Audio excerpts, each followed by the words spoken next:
Hey guys, and welcome in, everybody. Welcome in. How is everybody doing? Hopefully, you guys are having a great Thursday. We're almost there to the weekend.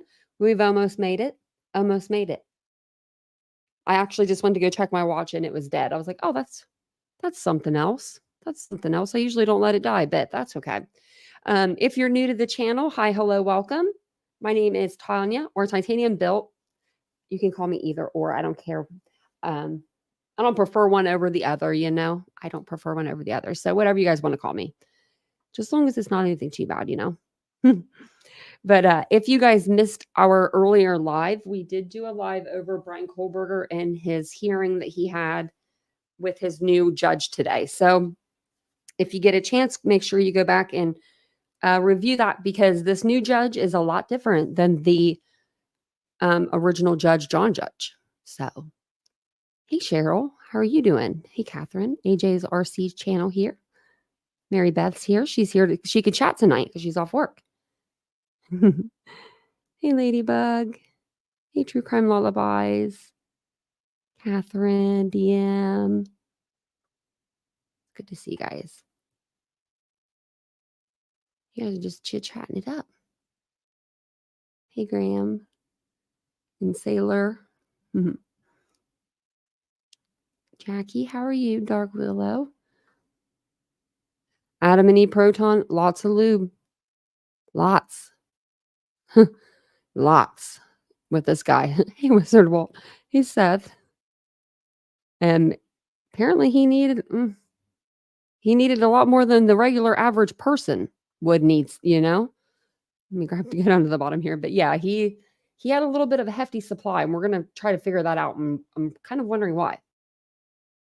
But tonight is gonna be a great show. I'm gonna go over the lawyer's response to Diddy and the baby oil. I want to go over the GHB being inserted into this liquid baby oil. And then TMZ came out with a video, and I'm pretty sure this was from a couple months back, but it's the downfall of Diddy. But they're saying, like, I don't know. It's weird because I didn't get a chance to watch like all of it, but it was saying that this was brand new. So we're gonna check this out tonight too. But if not, it's going to be in the series, and then the next one that comes out after this one will be the one.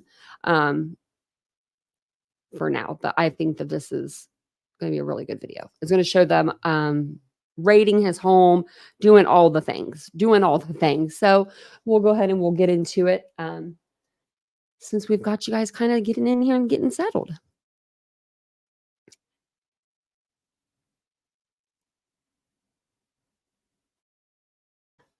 I think that there's a lot of people involved in this, and we're going to be seeing some pretty big names come out before too long, in my opinion. Anyway. So when they arrested Diddy, they arrested Sean Diddy Combs on federal charges of for racketeering, trafficking, and some other serious crimes. Allegations include orchestrating violent freak-off parties when they would abuse women and men at these parties. They would use drugs for manipulation. His businesses are all implicated in this, and he is currently in custody, and he has been denied bond. So as of right now, he could face decades in prison if he is convicted. So, I mean, he's not in a good spot. Hey, Otto. Aw. Oh, so I was going to go to Sam's Club at Ladybug. They don't sell it. So yeah, so Costco, that's what I was going to tell you guys too. Costco and Sam's Club, as far as I can see, I've checked even on the websites, they don't sell it. They sell, like I said earlier, they sell the lotion, and they sell the calming bath wash, but they don't sell the oil. So I guess because that's something I don't think people need an abundance of. Yeah, makes me glad I don't go to parties too, sailor. Right? I know. I I think I have a bottle of baby oil that was my mom's. Like, I have a couple weird things of hers, I just won't get rid of them. I don't know. I don't think it goes bad. Like, I mean, as long as I'm not gonna use it, as long as it just doesn't, like, mold in the bottle or anything, we're good. We're good. Yeah, where's Squeaky Wheel been? I don't know, Mary Beth. I haven't seen Squeaky in a while. You just reminded me. Yeah. I hope he's okay. Okay, so we'll go ahead and we'll get into this article here. So lawyer responds to Diddy baby oil speculations. New conspiracy theory links March raids to date our drug. Now I have to censor myself for YouTube, and I hate that so much. But I'm gonna try to not have to do it too much to you guys. I wish I had one of those like buttons. Well, I guess I could. I could just mute myself whenever I say the bad word. Like, like, 'cause that's what they do a lot of times. They'll just like take it out, they'll edit it out. So, the 14-page federal indictment against Sean Diddy Combs, and he goes by a plethora of names: Sean Combs, Puff Daddy, P Diddy, Diddy, PD, and Love. I think those were all of them. So they were unsealed on Tuesday, September 17th, and we read over those the other day, which further dug into what was discovered at his mansions after the feds raided his place in March. Official docs revealed that authorities seized various freak-off supplies, including narcotics and more than 1,000 bottles of baby oil and lubricant. Maybe it was because it was between the two homes. He had 500 here, 500 there. I mean, you don't ever need that much. I don't know. I mean, I barely know anybody that has one bottle, let alone 1,000. However, like every other aspect of the embattled music mogul's life, these findings are under scrutiny, which has only given way to new conspiracy theory. New Diddy conspiracy theory. And hey, this could be true. Twitter user recently tweeted how the baby oil bottles are far from what one may have perceived them to be. Rumors are circulating it's not baby oil the feds confiscated, but 1,000 bottles of GHB drug at P. Diddy's place, a drug known on the streets as liquid ecstasy. Now, I don't think it's that, but it could be a mixture of the two. The wide-ranging federal documents to discuss the out-of-control drug and sex-filled parties allegedly organized by the rapper. Some other mentions of drugs or narcotics in the indictment are Combs ensured participation from the women by, among other things, obtaining and distributing narcotics to them, controlling their careers, leveraging his financial support, and threatening to cut off the same, and using intimidation and violence. And we've talked about this last night. After the freak-offs, Combs and the victims typically received IV fluids to recover from the physical exertion and the rug use. To me, that's crazy. Like, that's when you got big money. Is when the doctors are coming to your house and hooking your IVs up for you. Like, that's just... I would love that. And I don't even drink. I would just love for my doctor to be able to come do that, just to replenish me. What is GHB? And I have actually another article that's going to go into why I think it could be in the liquid in the baby oil. So stick with me. Although allegations leveled against the mogul insinuate the victims compelled to participate in highly orchestrated activities were at times drugged up, there's no way of confirming whether the confiscated baby oil is a type of rug as well. Hold on. Well, yeah, you could test it. The freak-off sometimes lasted days at a time, involved multiple commercial sex workers, and involved a variety of narcotics such as ketamine, ecstasy, and GHB, which Combs distributed to the victims to keep them obedient and compliant. Damian Williams, the U.S. Attorney for the Southern District of New York, told the press last week.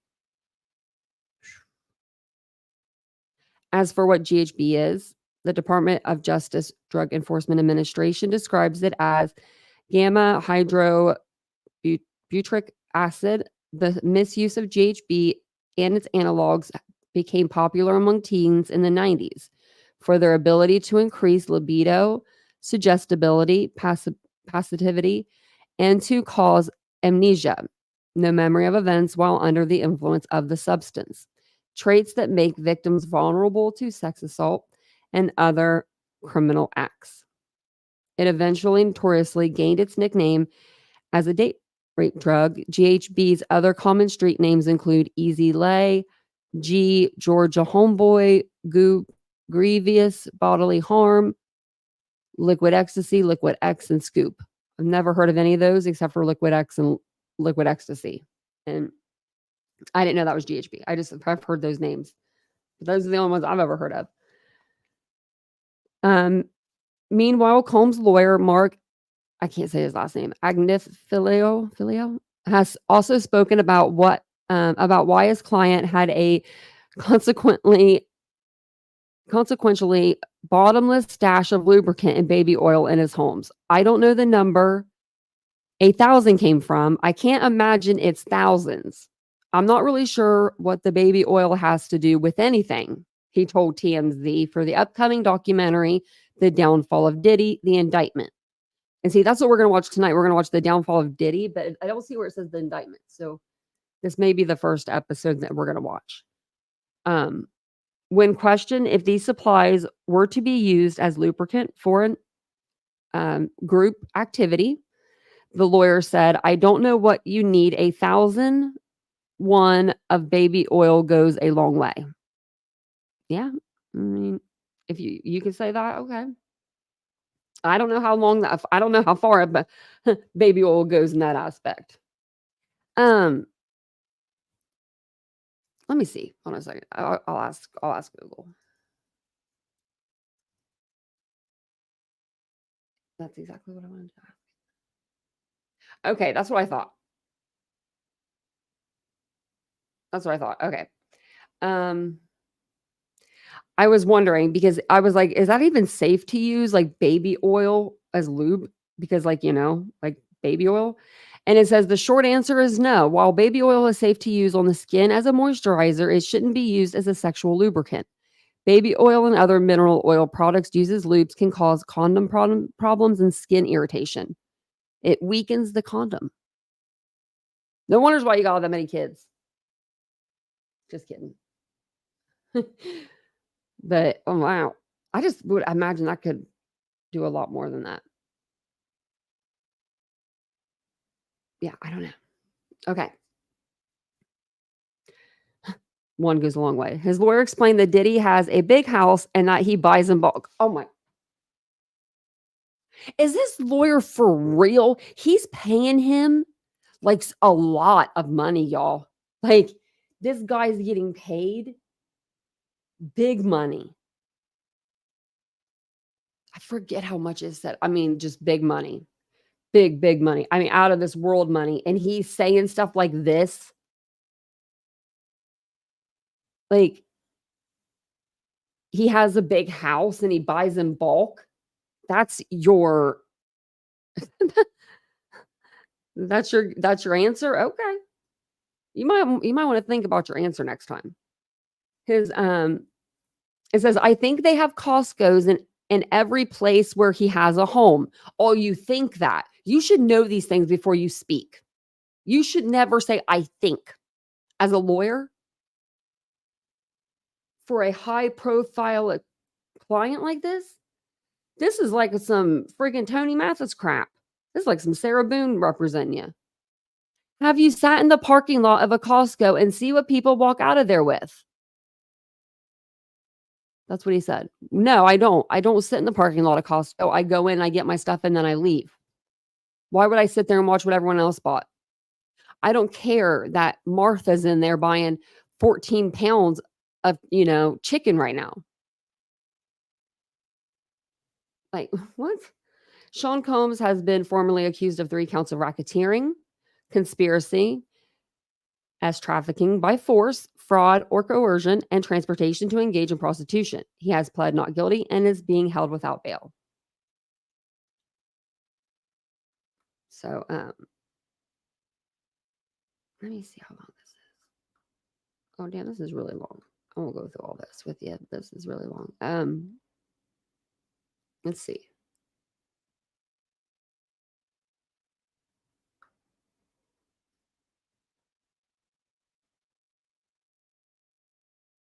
Okay, so I'll just read the top of this. So it says, this is from, I think, BuzzFeed or something. But I wanted to, it says, warning has been issued that rapists are mixing the rug GHB with lubricant. And I was like, oh, because I was trying to look to see if you could even mix the two. So it says right here, gay men are being rugged, and I bet women too. I mean, without their knowledge, using GHB put into lubricant in order to RNS assault them. In a documentary to be broadcast on Sunday night, Stephen Morris, who runs the only specialist unit in the prison and probation service for offenders who commit crimes amid chemsex situation, warns one of the most recent developments is that GHB can be administered within lubricant. The criminal technique involves rugging the victims by injecting the mixture anally, causing the chemical to be absorbed more quickly into the bloodstream, therefore triggering a more immediate or heightened effect. So, ooh, yeah, no happy Cappy, he ain't never getting out of jail. And welcome in, everybody. I was on the other page, so I didn't see the chat.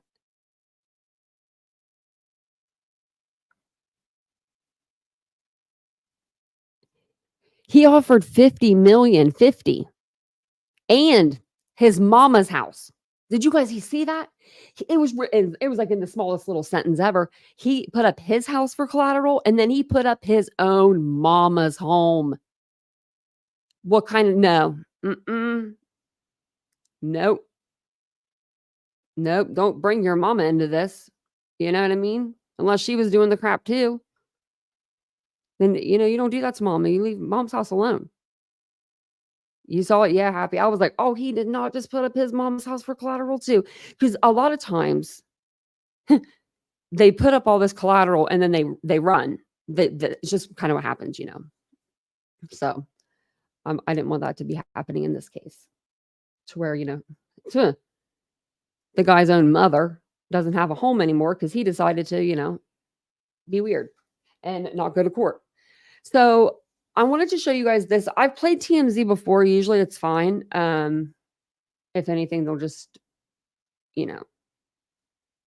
like limit ads for me, but that's fine. So I wanted to go over this. Let me see if I can find a little bit like.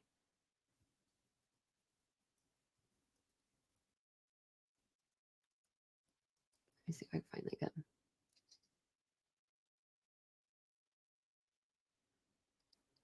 Here. So this is going to be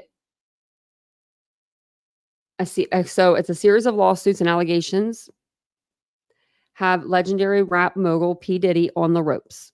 TMZ has the troubling inside story from people who were there. And I think this one came out.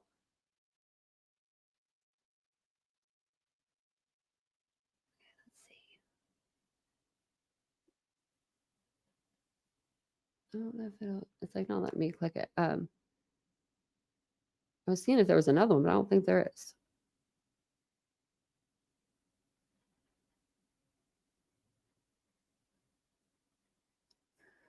Just making sure. Okay. I was just making sure. But thank you guys for being here. I appreciate it so much. I'll be pausing here and there, but I'm gonna try not to pause it too much. That way you guys can, I can enjoy it. Hopefully it doesn't do anything crazy because it's, TMZ. I don't know. I've never played them before. Hopefully they're cool. But this is going to be the downfall of Diddy. And this came out, I think this came back out a few months ago, if I'm not mistaken. And I think the downfall of Diddy, the second one is going to be it's going to be called The Indictment. So, like, you see on the screen, it says the downfall of Diddy, but it doesn't say the indictment. I think that's gonna be the next one, and they're working on that one probably right now. So, we will get caught up to what kind of led us to this spot. Hey, Lemon Summer Moon, welcome in, everybody. It's good to see you guys. Hey, Dark Willow. If you guys don't mind just taking a second, hit the like button. If you would like to join our channel membership, I'll put the link in the chat here in just a moment. Diddy is in the crosshairs of the feds, and they mean business. You would have thought they were taking down a violent gang leader, not somebody who makes music and has charmed America for decades. Diddy is under criminal investigation after multiple lawsuits accused him of horrific crimes. Music mogul Sean Diddy Combs accused of sex trafficking and sexual assault. Now, people who lived in Diddy's world are talking to TMZ, and what they say is revealing and disturbing. I knew all of that was going on. I've known the whole time. I've seen Puff have anger spazzes on producers, females. I'm a savage. Whatever I want, I'm going to get. Whatever I want, I have to get. Diddy's alleged bad behavior went unchecked for He said, whatever I want, I have to get. Wow. years. There have always been whispers and rumblings about Diddy. His famous friends are heading for the hills. They have 250 cameras they took out his house. A lot of people might be running from that tape. I don't think it's only celebrities How many cameras? 250? going to be shook. He had politicians in there. He had princes in there. He also had a couple of preachers in there. People may fear that somehow he makes it out of this. What did they fear? A flat tire, being murdered. I don't know. But Suge Knight, Diddy's archenemy, shockingly is sad over Diddy's undoing. I'm not the type of guy to cheer for people's downfall. And if somebody get killed or something happens, I'm not going to pop a champagne bottle. I've been seeing this dude shake back from some stuff, right? So I'm not going to count him out. TMZ presents the downfall of Diddy.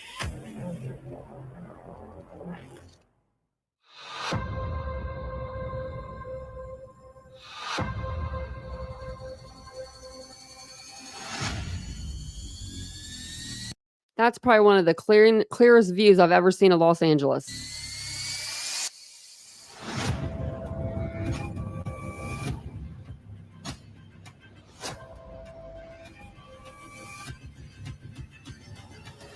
I had just gotten out of the shower and walked inside of the studio, and it was such a nice day. I'm like, let me go sit outside on the bench for a little while. Heard a big boom, and then I heard like like the sounds of like armored vehicles approaching.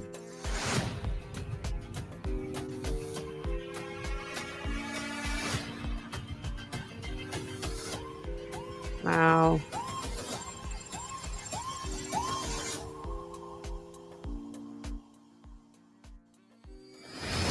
Simultaneous raids on March 25th, 2024. A massive show of force. Dozens of Homeland Security officers rolled up in armored vehicles at Sean Diddy Combs' mansions in Miami and LA. Diddy's close friend and producer, Stevie J, was at the Miami property when things got real. Guys jumped out, you know what I'm saying? Guns up and aimed. Get up, get on the fucking ground. Drop your fucking phone. You know what I'm saying? I'm like, yo, I'm here by myself. You know, I didn't ask too many questions. I've seen quite a lot of things, but none with the excessive force of this right here.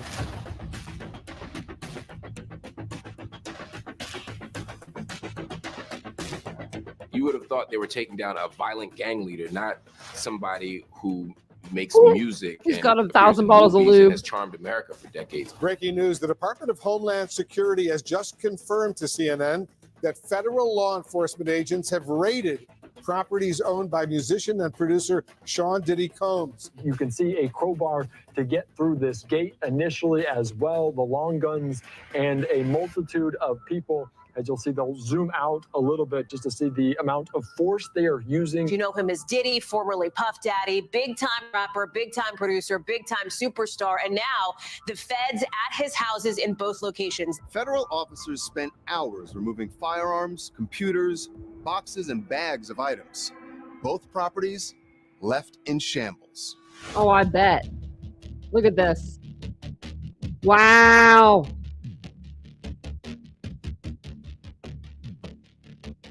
They didn't do this to Harvey Weinstein, right? They didn't do this like this to Epstein, right? Diddy's lawyer called the raids a gross overuse of military-level force and a witch hunt.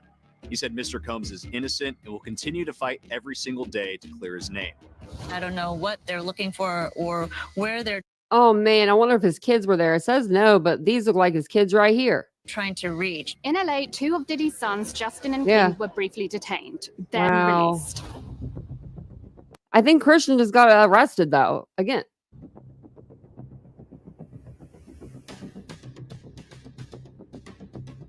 Is that a drone? Are you all kidding me? A drone? Oh my. Okay. If I was a lawyer, I might say this is a little excessive myself. But you know, I don't know what they went in there and found and got. I mean, you know, I just know 1,000 bottles of lube.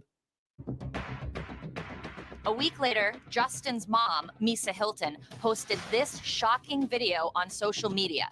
Security footage from inside the house. Officers with guns drawn and pointed toward Justin and his brother King. Misa called it overzealous and deplorable. It's hard for me to imagine that had this been many other celebrities, particularly white celebrities, that their children would have been in handcuffs and they would have been forced to stare down the barrel of guns and seen. Now, this is not a race thing, in my opinion. I think that they were detaining them because they did not know who they were at first and they needed to be sure. That's what I think. Armored tanks. It just seemed like a lot for a raid of a music producer. You have to remember that Diddy has been in trouble on some weapons violations in the past. He has security. These are vast compounds with multiple people at them. And so using this type of force was not inappropriate in any way, shape, or form. A federal judge had determined there was evidence, significant evidence. Diddy was involved in sex trafficking, sexual assault, and soliciting and distributing illegal narcotics and firearms. And that's why the search warrants were signed. This is a massive investigation. The idea that the feds have taken up this investigation in the first place indicates that it's remarkably serious. Aubrey O'Day, a member of Danity Kane and star of Making the Band, has been the lone voice for years, saying Diddy is a bad guy. She has not spoken publicly since the new allegations surfaced until now. If these allegations are true, why did it take so long for others to speak out? Because you really were a lone voice. Real lone voice. I was literally text messaging producers, employers, from top to bottom levels. Like, y'all know what the fuck you saw. People were scared. If you know enough, you likely would be reasonable in being scared. What did they fear? Anything you possibly could, Harvey. A flat tire, being murdered. I don't know. There's a lot of things people fear. People don't like to go after a powerful person unless they're sure they will be victorious. Because if you go after a powerful person and it doesn't work out, as Omar from The Wire said, you know, you come for the king, you best not miss. And people don't want to miss, because if you miss, that means you're shut out of the music industry. You might be shut out of Hollywood. You might lose opportunities. And based on some of these rumors, your car might blow up in your driveway. Together, guys. In order to get the warrants, the feds got one of Diddy's The car thing was Kid Cudi. I wonder if that's why he quit making music. ex-girlfriends, Cassie Ventura, to describe how Diddy was involved in various criminal misdeeds. Others who recently filed lawsuits against Diddy did the same. When we see, though, the Southern District of New York get involved in the way that they have, with obviously having a search warrant, which means probable cause, multi-agencies involved, it tells me that there's something that we perhaps do not know yet, whether that's cooperating witnesses or whether that's allegations that are beyond what's currently in the public domain, something that has given them the indication to launch this investigation at this broad of a scale. Based on the lawsuits and the federal search warrants that a judge signed, alleging human trafficking, firearms violations, sexual assault, all these other things, does any of that surprise you? No, I knew all of that was going on. I've known the whole time. I know what's gone on. A whole lot of people do, Harvey. It's a stunning downfall. At 54, Diddy had it all: wealth, fame, power. The key to the city! But Cassie's lawsuit led to a cavalcade of other lawsuits and allegations that have rebranded the mogul as an alleged sex-crazed predator who would stop at nothing to get what he wanted. Diddy wasn't home when the raids went down. He was at a small Miami airport where he was set to leave for a vacation. He was questioned briefly by authorities and released. TMZ captured these images of Diddy pacing nervously after the encounter.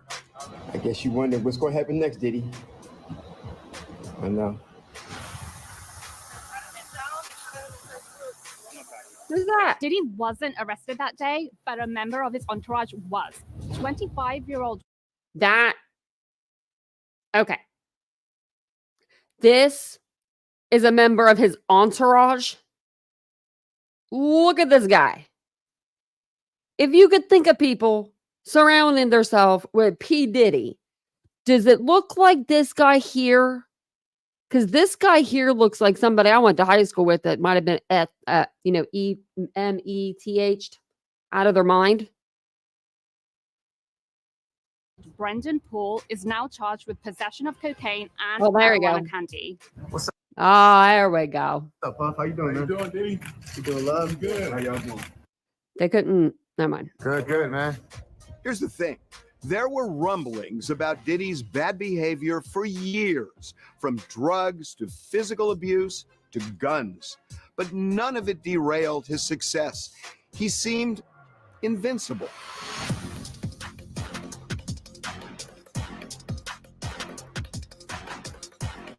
I'm the best. I'm not the worst. I'm the best.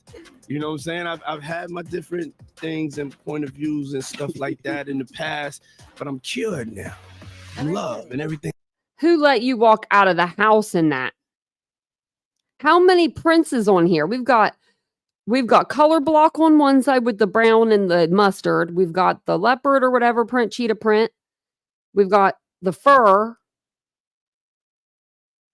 Thing is all right. There you go. That looks like my grandmother's closet just threw up on him. But everything may not be all right for Diddy anymore. Gosh, Once Native. the Fed's investigation is Ruby, complete, hey, Diddy now. could face charges that could land him in prison for the rest of his life.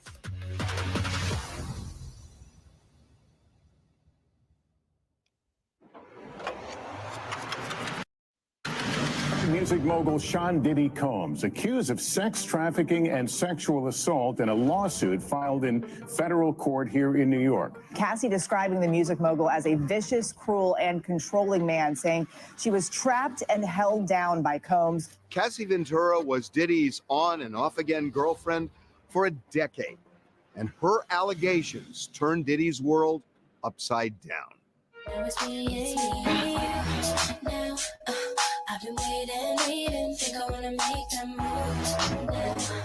Cassie filed a lawsuit in November 2023, and that was the catalyst for the federal investigation and those military-style raids.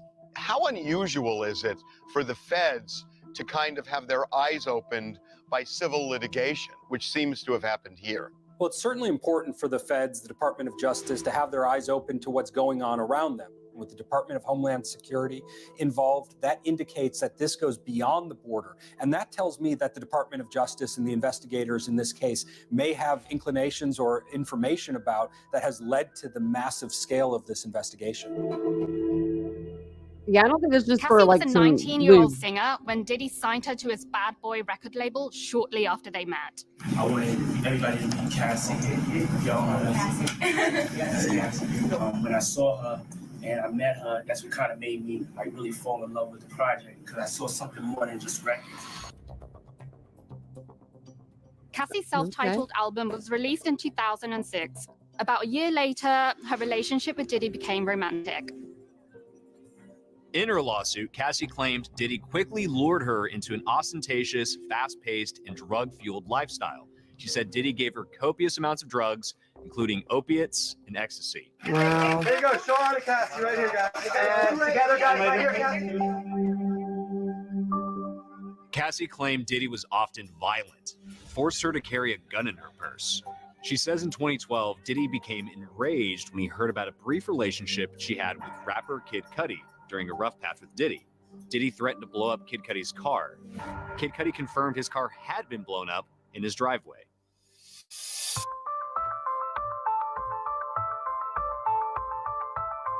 In 2015, Cassie claims a severely intoxicated Diddy dangled one of her friends off a 17th floor hotel balcony. The complaint going on to accuse Combs of uncontrollable rage, alleging that he often punched, beat, kicked, and stomped on her, then allegedly used his money to hide evidence of abuse, including putting Ventura up in a hotel for days to heal. Cassie described one violent incident where Diddy stomped on her face repeatedly, causing her to bleed profusely. She says Diddy's head of security tried to step in, but he was unsuccessful. From wild sex parties to sex workers, the allegations against this music mogul are shocking. At one point also, she said that he would force her to interact sexually with escorts, and he would watch himself and enjoy himself and pleasure himself while watching her. They were called freak-offs. Very interesting term. I've never witnessed that type of behavior. I don't know what a man do in his bedroom and nothing like that. They was rocking together. From what I know. All I know is they both was rock stars, living their best life in a relationship. Cassie claimed she only participated in those freak-off encounters because she was afraid she'd be beaten if she refused. Cassie also claimed near the end of their relationship, Diddy forced his way into her home and raped her.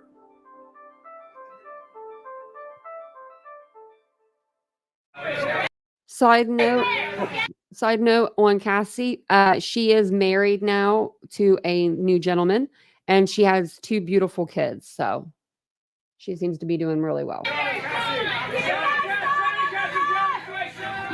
All of the Diddy controversy exploded because of the Cassie lawsuit. Once Cassie files that civil suit, now people feel like it's not rumor or innuendo anymore. You have somebody who was in a publicly known relationship with him for a very long time. And when that person is making allegations about freak-offs, and when that person is talking about different types of potentially criminal activity that's being alleged, now people believe it. One of the biggest legal blunders of all time was when Cassie threatened a lawsuit unless Diddy paid her $30 million. He told her to pound sand, never believing she'd do it. But she did.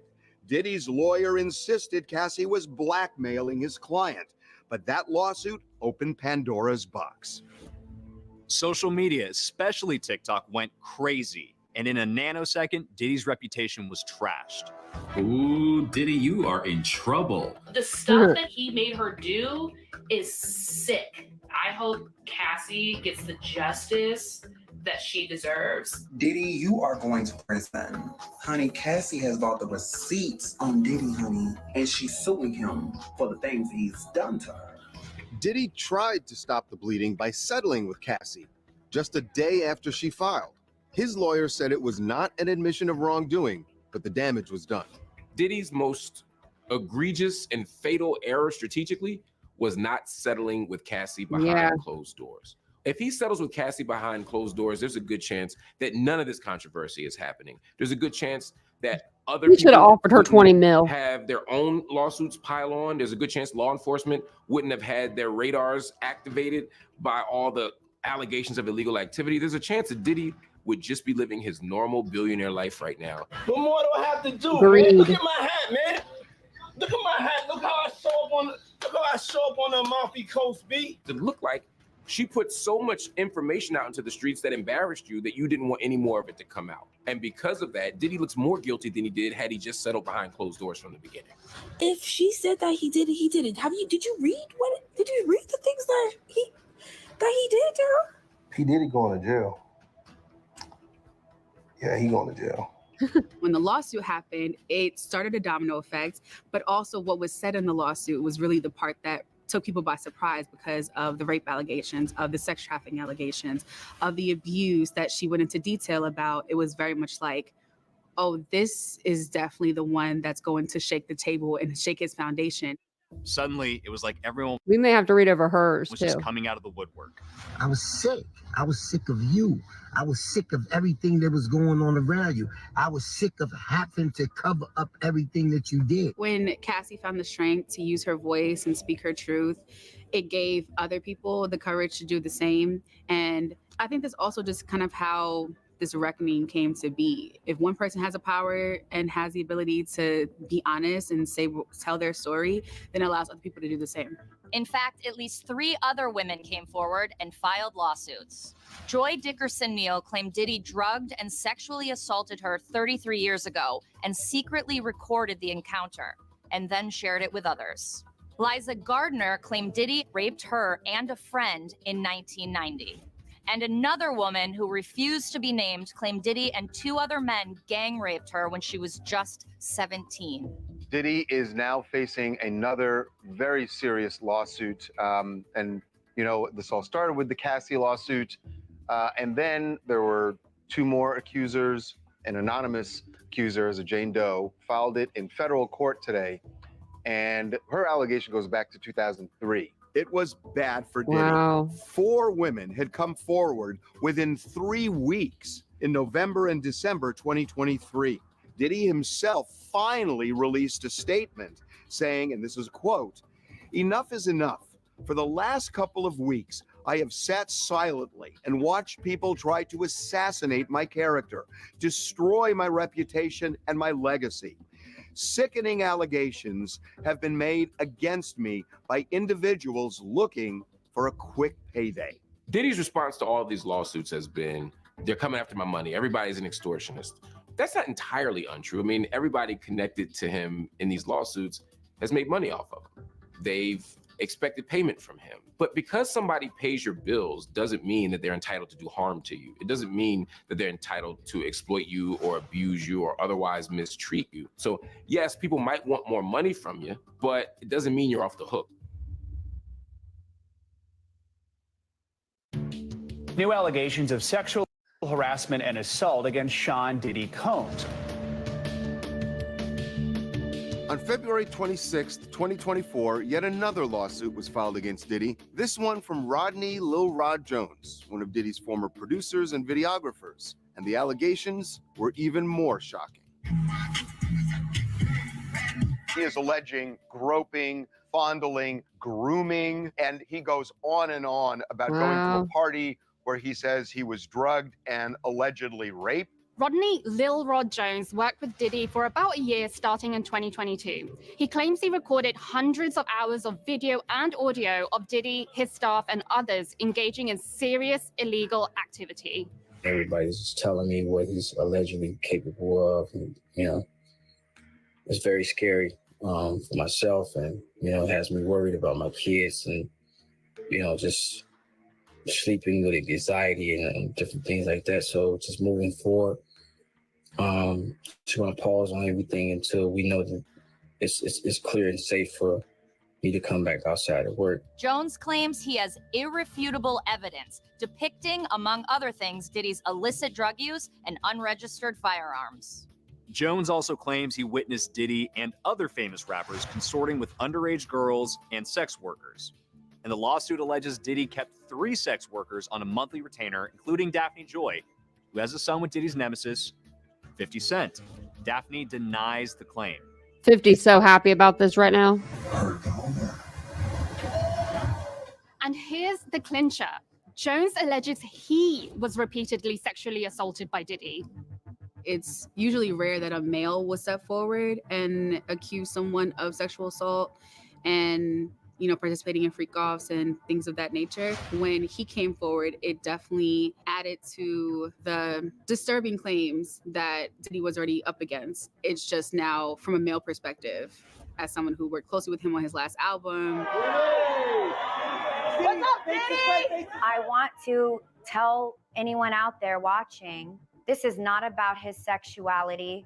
That has been a big focus highlighted everywhere. I think that Puffy is not man enough to come out and simply say he's bisexual. Bisexual, black male, sex cult. Do you want to know what the judicial system cares about? Crimes. They don't care if a man has sex with a man, a woman, or 18 women. And I believe in the justice system. And the justice system doesn't rate anyone's home over their sexuality. NBC is learning exclusively that the music producer accusing Diddy of sexual assault and harassment is also accusing actor Cuba Gooding Jr. Now, he's saying Gooding groped and fondled him while they were on Combs' yacht. His case got more holes than a Jamaican shirt. Lil Rod is a fraud, man. You know, he don't got no legs to stand on. This is merely an extortion attempt by him and his lawyer. That's all I can say. This is coming from Diddy the guy that was in attorney Diddy's Sean home. Hawley told TMZ in a statement, Lil Rod is nothing more than a liar who filed a $30 million lawsuit shamelessly looking for an undeserved payday. His reckless name-dropping about events that are pure fiction and simply did not happen is nothing more than a transparent attempt to garner headlines. In fact, TMZ has learned there are some big problems with Rodney Jones' lawsuit. For one, it was filed by an attorney named Tyrone Blackburn, who is under the microscope of a federal disciplinary committee in New York. A judge who ordered that committee to look into Blackburn's tactics said the lawyer had shown a pattern of filing, and this is a quote, cases in federal court to garner media attention, embarrass defendants with salacious allegations, and pressure defendants to settle quickly. Another big problem, Jones included in the lawsuit a screen grab he claimed was Diddy's producer and close friend Stevie J having sex with another man. But apparently, it wasn't Stevie J. No, The but I don't photo look like is him. definitely not myself. You know what I'm saying? This lie's been ongoing for a long time. A guy from the LGBT community, a porn star, he raised his hand. He said, that's my dirty work. That ain't my work. That's cool if dudes do that, but that's not my thing. I like to embrace a nice woman with, you know. I wasn't mad. It's just like, for the hard work I put in for these 30 years in this industry, this is what I gotta resort to. Watching this, my kids gotta see this, my mom got to see this.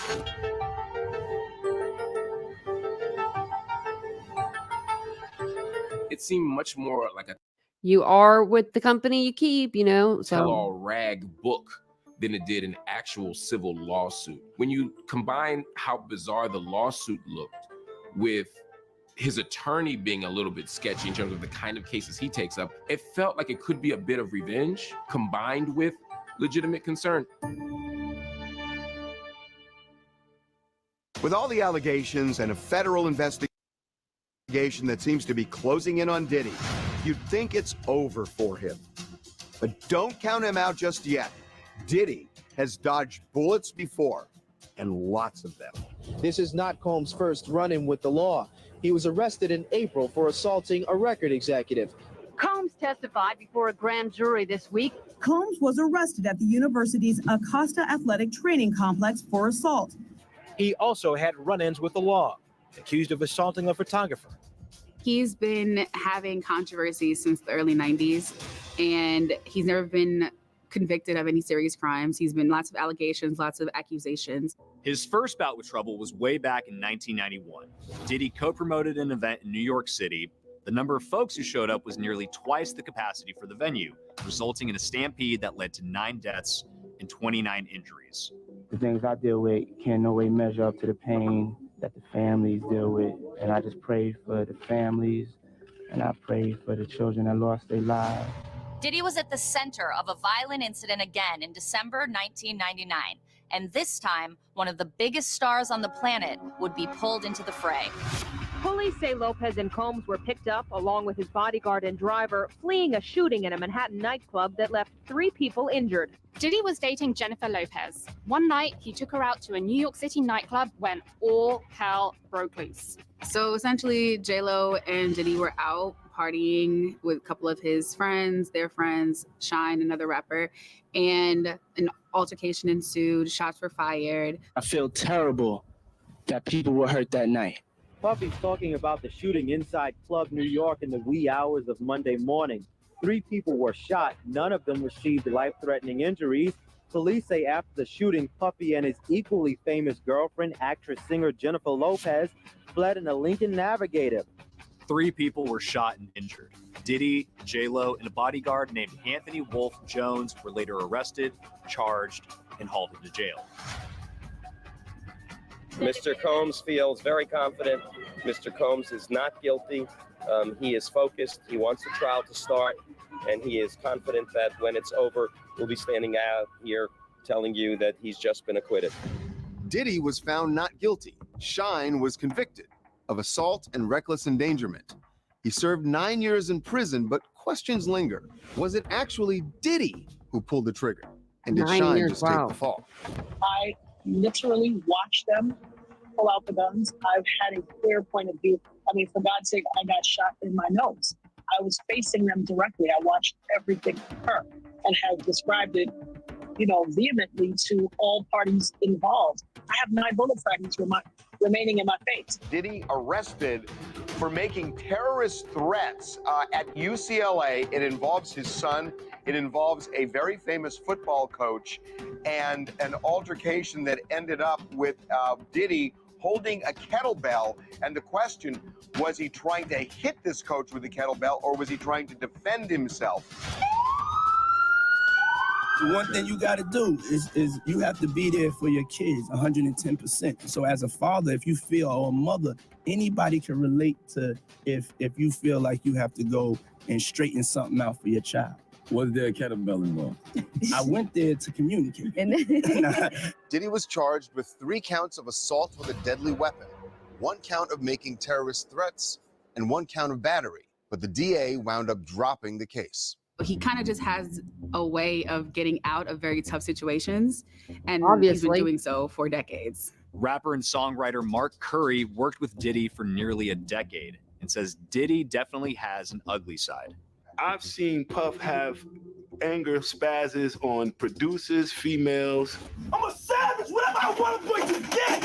Whatever I want, I have to get. A&Rs, people who work for him. So not just the females, it's guys, producers. I seen them spaz. Curry remembers a particularly nasty incident between Diddy and the mother of 4 of his children, Kim Porter. You saw him get physical with Kim? I didn't see him get physical with Kim, but I know situations where, let's say if Kim said she fell on a boat and broke her nose, and I say that's not actually what happened. She went into it, she just got a broke nose. I think her and Puff went to home together, and then next thing you know, she had the Band-Aid on. So you already know what happened. So she didn't, you say, she slipped and she fell. No, I don't think that, because they was just arguing real big last night. He was really mad. Kim Porter died of pneumonia in 2018, but she was just one of a long list of women who were allegedly abused by Diddy. Ex-girlfriend Gina Wynn went public with this story in 2019. He stomped on my stomach really hard, and I took the wind out of my breath. I couldn't breathe, and he kept hitting me, and I was pleading to him, can you stop? I can't breathe. And he stopped for a little bit. He grabbed my hair from the back and was punching the back of my head, because he was just avoiding my face when he was hitting me. Diddy's attorney calls Wynn's allegations, quote, false and unsubstantiated. If Puff put his hands on a female, he would do it behind a closed door. And when the door opened, you would be like, wow, somebody has on a bandage. Did you ever see anything like that where somebody came out of a room looking injured or upset like that? Yeah. You go in the room, you walk in, you come out, not looking the way you went in. Diddy's legal team tells TMZ Mr. Curry's statements about what he thinks probably occurred between Mr. Combs and Miss Porter are pure speculation and not based on any personal observations. Before the latest allegations came to light, Diddy was known as one of the most powerful and successful stars in music. His rags to riches story, extraordinary. Sean Combs had a rough childhood growing up in Harlem. His mother worked with kids with special needs, his father, a drug dealer. Diddy was exposed to crime and violence early on. When he was just 3 years old, his father was shot and killed while sitting in a car in New York City. But Diddy maintains his drive for success came from his dad. Even if we don't know our parents, we still have their DNA in us. We have their genes, and I have this hustler's mentality, this hustler spirit, his drive, his determination, his swag. That swag landed him an internship at a record company at age 20, and he quickly started moving up the ranks. What's up? My name is Puff Daddy. This is my new artist, the Notorious B.I.G. And we here at the Outcast Picnic, just getting our swerve all the way on. He was driven, he was passionate, he was motivated. He knew what he wanted out of the gate. We making music strictly for the streets. We appreciate your support, and it's all good. He knew that he was going to be on top. He has his struggle of an upbringing, and then he comes out and he's this ferocious beast, and he wants to just dominate. First #1 hit on the Billboard hip hop charts in 1997 with Can't Nobody Hold Me Down, and would go on to earn the top spot 10 more times. Don't take it low. You can even do it slow. You can even do it slow. Either way you wanna go. Either way you wanna go. Drop some, move some, shake your tail, fella. I take pride in being one of the, most successful producers in hip hop history. I have the most #1s as a hip hop artist. Add to that 3 Grammys, and in 2023, the MTV Video Music Awards Global Icon Award. And nobody deserves to be called an icon more than this man. Diddy, Puff Daddy, love! All I am is a man with ambition to be the best. When I failed, it just gave me the vision. But conquering the music world wasn't enough for Diddy. He became a one-man marketing machine.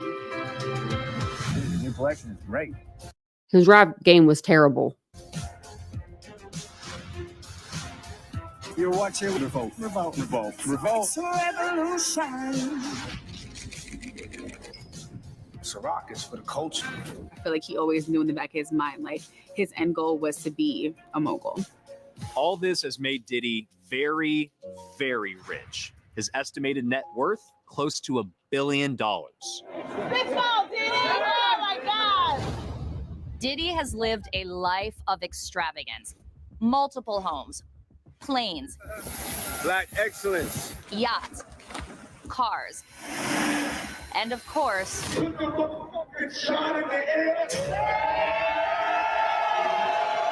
those legendary parties.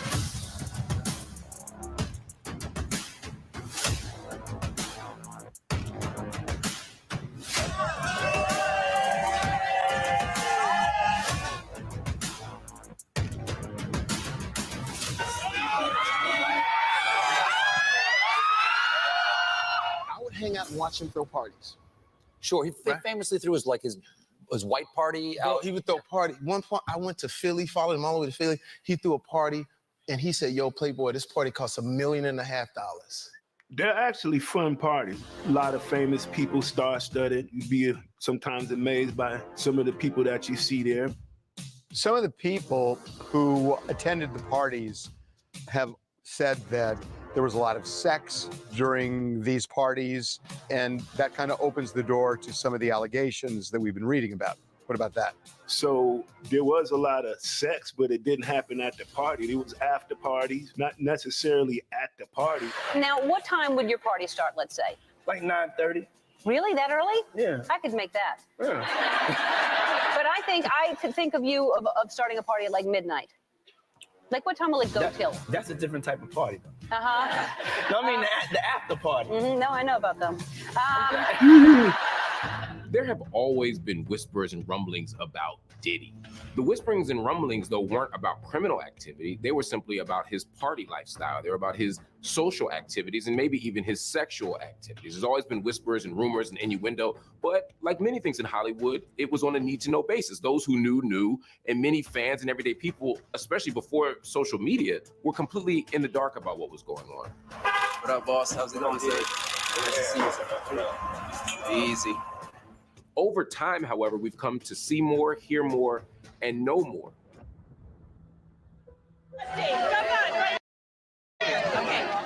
Aubrey O'Day sounded the alarm for years that Diddy was a dangerous man. She was dismissed as disgruntled and bitter. A lot of people now think Aubrey was telling the truth all along. After Cassie filed her lawsuit, you said, been trying to tell y'all for years. What were you trying to tell people?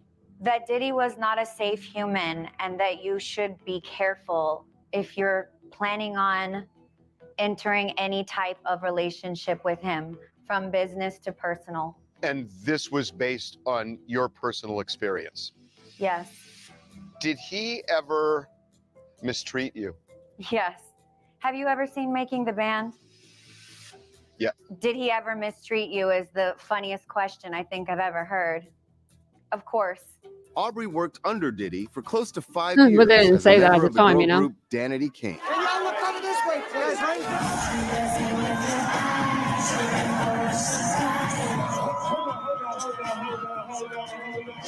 And she was famously fired from the group by Diddy on Making the Band. You want to show all your skin. You want to be naked. If you're not happy, you hate me, then why you have me here? I don't have to have you here. That's one thing that we can make clear. That's one thing we can make clear. But I don't have to have you here. I'm trying. Why do you have me here? I Because every time it's just I have such a problem. Check this out. You clear on that. You understand now. I'm asking myself, why do I have you here? I'm telling you like this. I don't like her energy. I don't like her style and direction where she's going with it. I don't like what she does to the brand when she's wilding out there, being overly raunchy, promiscuous. But there's nothing else to talk about. Would you like to go with her? Because she's not going to be in Danity Kane. The mistreatment is enough to have changed the course and direction of my entire life. The mistreatment was enough for me to have to spend a good amount of time in the hands of professionals to learn what grooming is and unlearn the grooming. The treatment was so bad in some regards that I'm not ready to speak about it yet, but I will. Are you talking verbal, physical, or both? That's not a question that I'm prepared to dive into right now, but I can say this, as that seems to be a question that a lot of people love to ask. Does it matter? I've been in physically abusive situations. The verbal ones hurt me way more. The abuse was significant enough to change the course of my life. I don't work these amount of years to have you talk to me this way. I'm not meaning So I don't want you in the group no more. Okay. All right, because I don't want to even have to have this conversation. On Making the Band alone, we experienced intimidation tactics. We experienced body shaming, beat downs. And then when we thought we were absolutely nothing, and I'm talking from sleep deprivation to bunkers, it was very like training us to be good soldiers. Do you feel that he was looking for young people who never had a frame of reference like you, where it would be easier to do whatever you say he did? I can't tell you his intentions because I don't live inside that man's brain. I never plan to, and I pray I never go anywhere close to what that is. Everything is just always about Diddy, and whatever Diddy's narrative is over there, you're being told it from every angle. And you meet a person that is an excellent groomer. What happens is they start to let you know what's wrong with you. That starts to make you question the things that you believe about yourself. Can I ask a question? What do you want to look like, though? Do you want to look like a playboy playmate? Do you want to look like you? I'm done with all of that. No. Like, What do you want to look like, though? I'll tell you. What do you want to look I'll tell like? you. You like big hair, though. I don't like big hair. Like big hair. I You don't like big hair. You like a lot. You like a lot of generalizations makeup about and me. all that. His narrative of me, promiscuous, problematic, all that rah-rah, you know, the bad, all the negatives. That's why the only offer I had after being fired on national television in front of the world as a child came from Hugh Hefner. And it was to do the cover of Playboy.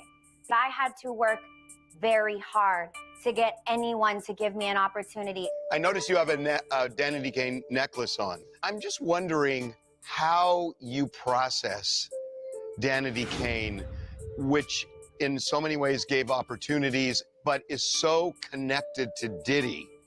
Does that make you sad?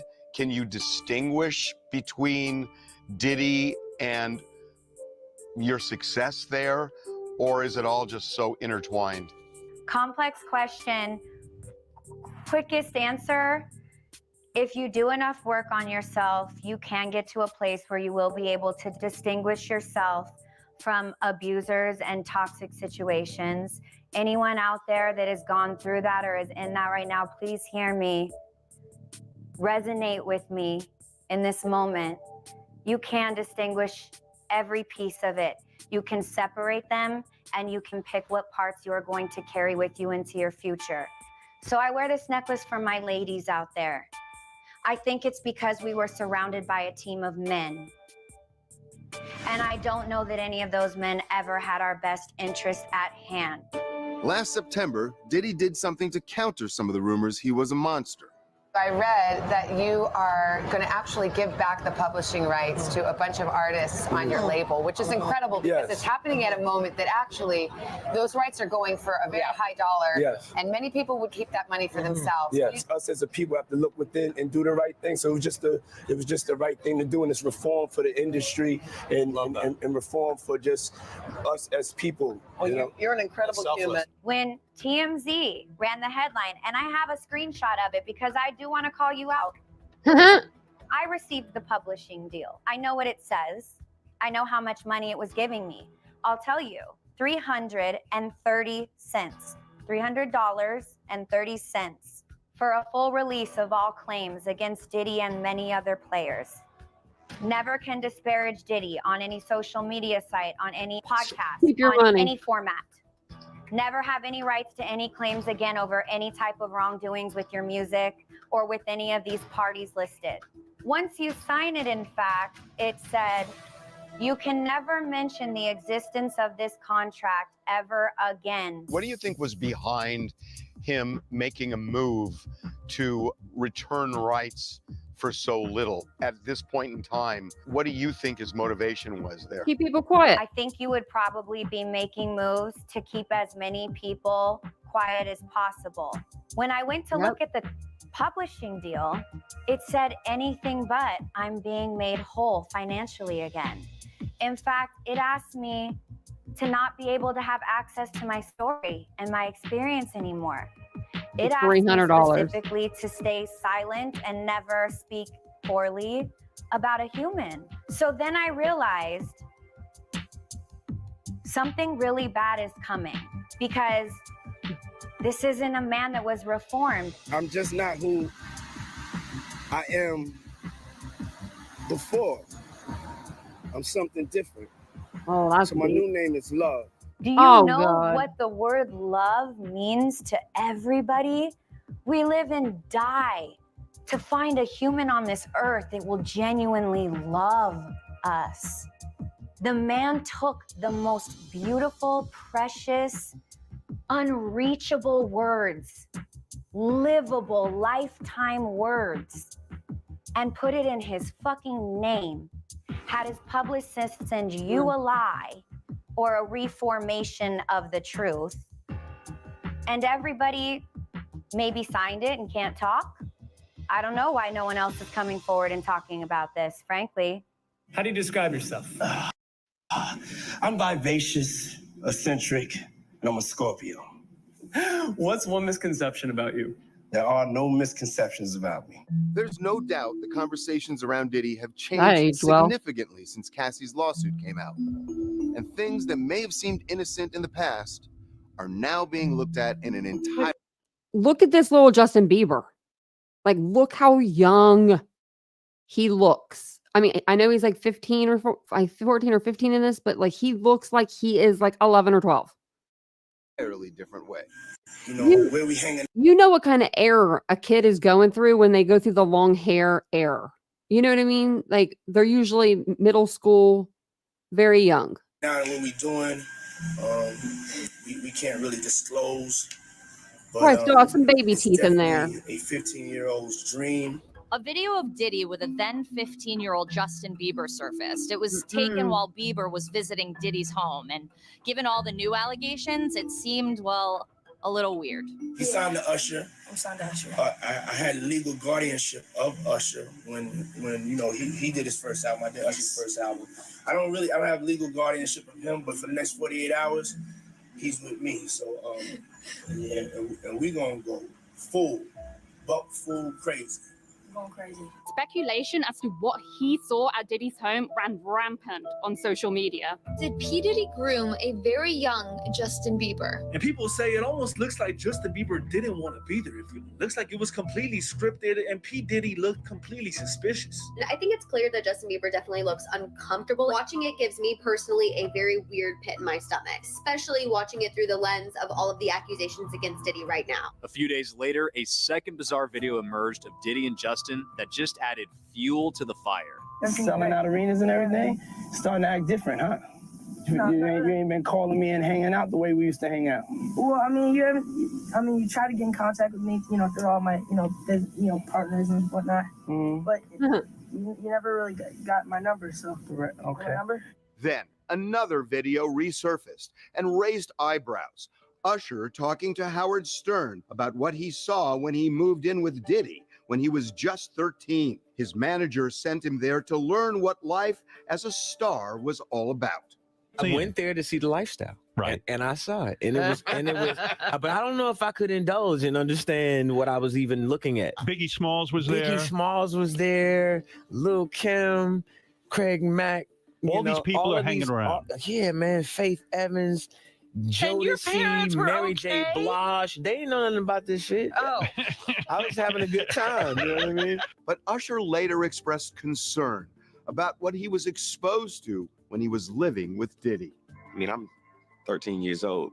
I'm not here to party with you. I don't want to go to the clubs. Matter of fact, I'm too young to even be in here. Why you got me in clubs? There were a lot of things I seen and a lot of positions that I think I was put in where I had to make very, very tough decisions in my life about who I would be. Usher and Bieber have not commented on the latest allegations, but other artists have taken Diddy to task.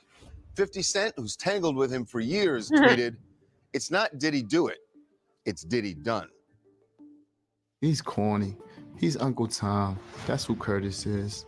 No, I'm sorry, but 50 Cent has got me rolling laughing with the memes and the jokes. He is living for this. He want to see the black man go down before anybody else. You know what I'm saying? He's a black man. He just saw because that it sounds ignorant. Like, I'm sorry, but it does. Because his baby mother is with Puff. Don't be sore. Don't be a hater. You know what I'm saying? Get greater.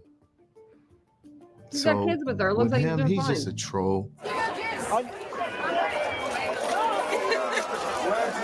Mary J. Blige, a friend of Diddy's for 30 years, posted, "Unfortunately, a lot of you all met me when I lacked boundaries and was a people pleaser.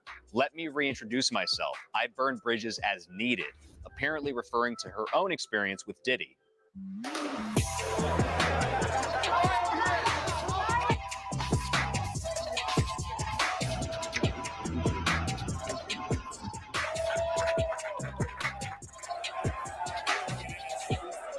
Diddy has befriended some of the biggest names in entertainment for decades, yet none of those stars have come out to defend him. Not one.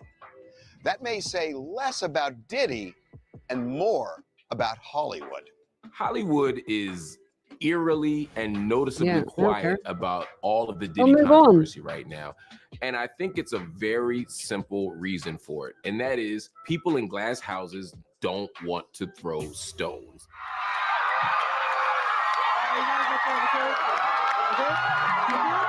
Even Ashton Kutcher, who met Diddy when they both had shows on MTV and was one of his closest friends, hasn't uttered a peep. The radio silence around this case, in my opinion, Hey, there's is Tracy highly Waldner. unusual. Even if you look at, say, R. Kelly, who's someone who is very much maligned and should be, given what he's been convicted of, he did have supporters early on. Diddy has none. It's cricket. A lot of these. He's got this guy right here that was in his house. So you got one guy, him, saying 50 Cent's a troll. They're all trolls. Diddy didn't do the free Diddy. He probably is the one that made the free Diddy t-shirts. Cats that they don't have, first of all, they don't have the heart. Second of all, it's like I can't be seen. What do you mean heart? No, there's a lot of these allegations. These allegations are very deep. Standing next to him while that's going on. I don't want people to look at me funny. So you got those that just won't come near it because they don't want to be affected. And that's just the way it is. There are a lot of people who are probably implicated in his events, in his activities, even if they're not criminally guilty. They just might have been at a party. They may just have been hanging out. And if he gets attached to something that is considered awful or outside the boundaries of what you're allowed to do, then no one wants to be connected to him at all. Is there another reason why other people ain't speaking out in his defense? I think a lot of people are just trying to understand what is and what's not, you know? Another reason people aren't coming to Diddy's defense, Diddy was allegedly obsessed. Sorry, I didn't mean to cough in your guys' everything ears. that went on in his homes. Sorry, I didn't mean to cough in your ear there. I thought I was muted. Everything. If they have 250 cameras they took out his house, they have a whole bunch of images or footage of things that were going on around his house. A lot of people might be running from that tape. I don't think it's only celebrities going to be shook. He had politicians in there. He had princes in there. He also had a couple of preachers in there.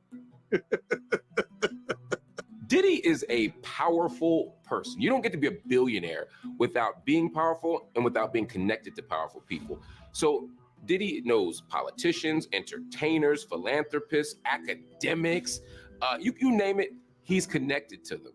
And so if we start unraveling the thread of Diddy's networks, you're going to find a lot of people. And like Jeffrey Epstein, some of them might be implicated. Do you find it a little hypocritical that there are a lot of people who are so silent now, who are so quick to canceling others when they're not involved or even remotely associated? There is an interesting contradiction that we are witnessing in real time right now. There are people who are very quick to cancel people who are very quick to say, lock them up, throw away the key. At the same time, those very same voices are saying nothing about Diddy. Now, it's not because their morals have changed. It's not because their philosophy has shifted. It's a much more simple answer to that. They're scared because they're tied up with him some way, somehow. I think there's a possibility that people may fear that somehow he makes it out of this. And if he does, he's probably taken a long list of anybody that's speaking on things. And maybe also because everybody's done things that they wouldn't want people to know. And they fear that involving themselves in a conversation like that puts them at risk. Cassie scared a whole lot of fucking men. There's people wrapping up their business nice and tight now because there are many more. And some people just aren't talking because they're afraid of retaliation from Diddy's adversaries. TMZ was scheduled to do an interview with one of Diddy's former employees for this documentary, one who was actually going to defend him. But they backed out, stating in a text, "I'm worried Diddy has many enemies. I'm afraid that if I give my thoughts on what I experienced, I may be ruled a target. I have a comfortable and cozy life, not sure if I want to disrupt it." But Diddy does have some defenders who aren't afraid to speak out. And one of them is someone you would never, ever expect. Responsibility for the so-called feud between East Coast and West Coast rappers, a feud that allegedly led to the murders of Tupac Shakur and Notorious B.I.G. Rap artists and producers call for an end to the rivalry and the violence. But how long will the peace last? Only time will tell. Diddy and rap executive Suge Knight have been archenemies for years. East Coast versus West Coast, Diddy's Bad Boy label based in New York, and Suge's Death Row Records based in LA. A rivalry that was incredibly bitter. Any artists out there want to be an artist and want to stay a star, don't want to have to worry about the executive producer trying to be all in the videos, all on the records, dancing. Come to Death Row. I know that I'm not, what? Yeah. Are they crazy? I was like, wow. And I was like, I could blow this thing up right now, And sometimes it got downright violent. A rivalry so bitter that it's led to the death of two of rap's most successful artists. So you'd think Suge Knight would be reveling in all the allegations against Diddy, right? Wrong. I talked to him on the phone from a California prison where he's serving 28 years for a fatal hit and run. And what he told me blew me away. My first reaction, it's not the reaction I thought I would have when it came to Puffy. You know what I mean? I thought it'd be a reaction like he got what he got coming because everybody know what's been going on. My reaction was actually different because I felt like, damn, the first thing came to my mind was, he had his sons, he had his daughters. My reaction was first about the kids. And the thing is, I feel it's a bad day for hip-hop, a bad day for the culture, because it makes us all look bad. I gotta say, I am shocked at what you just said. I thought you were going to almost kind of dance over his troubles now just because of your history and the grace you're showing toward him and his family. I don't know, it's kind of remarkable to me given the history of you two guys. What changed with you? I'm not the type of guy to cheer for people's downfall. And if somebody get killed or something happens to them, I'm not going to pop champagne bottle. And if I have a problem with Puffy, that's for him and I to sit down in a room and resolve it. So for the tragedy on both sides, the victim to him, that's definitely not nothing to cheer about. There are so many allegations now of, sex trafficking and drugs and all sorts of things. Did this just come from out of the blue, or was there kind of a buzz that some of this might have been going on with Diddy for a while, if any of it's true? I don't think Cassie alive because we know what type of stuff goes on. And I just say it like this.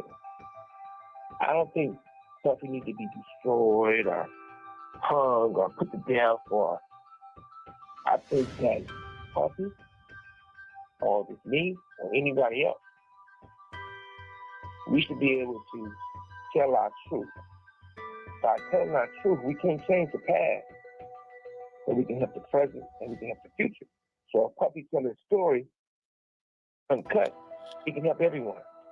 Let him tell the truth. Do you think that the silence of people in the music business and in entertainment generally over what's going on with Diddy right now, with all of the allegations and lawsuits, do you think that silence is really kind of rooted more in fear, that they're afraid, oh my God, I have associations too? Because that's sort of what you just alluded to. I think they sound guilt. Guilty, guilty, guilty. If they walk like a duck, quack like a duck, it's going to be a duck. I don't think one person around who was hanging with Puffy, who's not acting like Puffy. So the fellas flock together. What you think? They're all going to stick together to keep everything swept under that rug. If they lift that rug up, you're going to find a whole bunch of shit that you don't go see.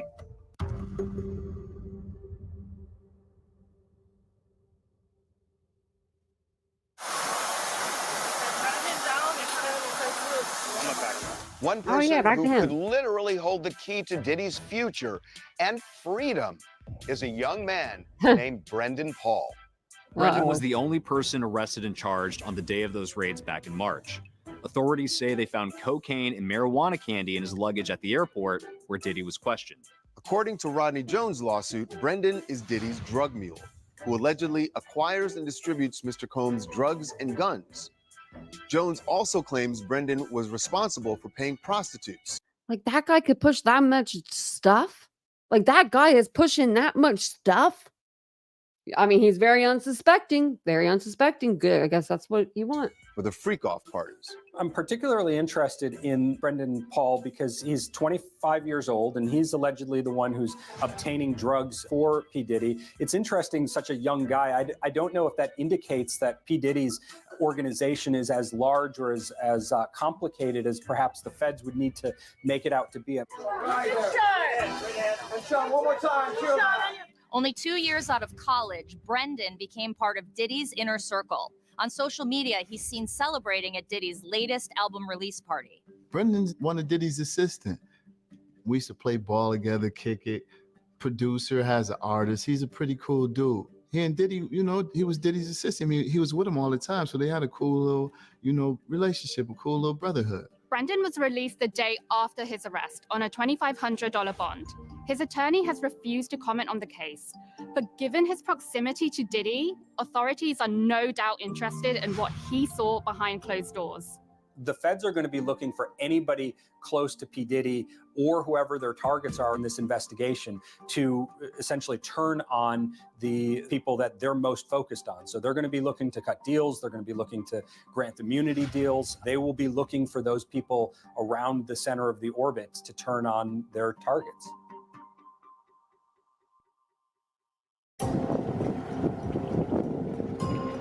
The feds have their work cut out for them, especially if they want to get Diddy on the more serious charge of sex trafficking. Sex trafficking, when looking at adults involved in a crime of that nature, the feds are required to actually prove that there's force or coercion that's involved in addition to the commercial situation that's going on. So in addition to just payment, they're going to need testimony and evidence that these individuals were actually forced or coerced to engage in these sexual acts or the ongoing sexual business that they're alleging occurred here.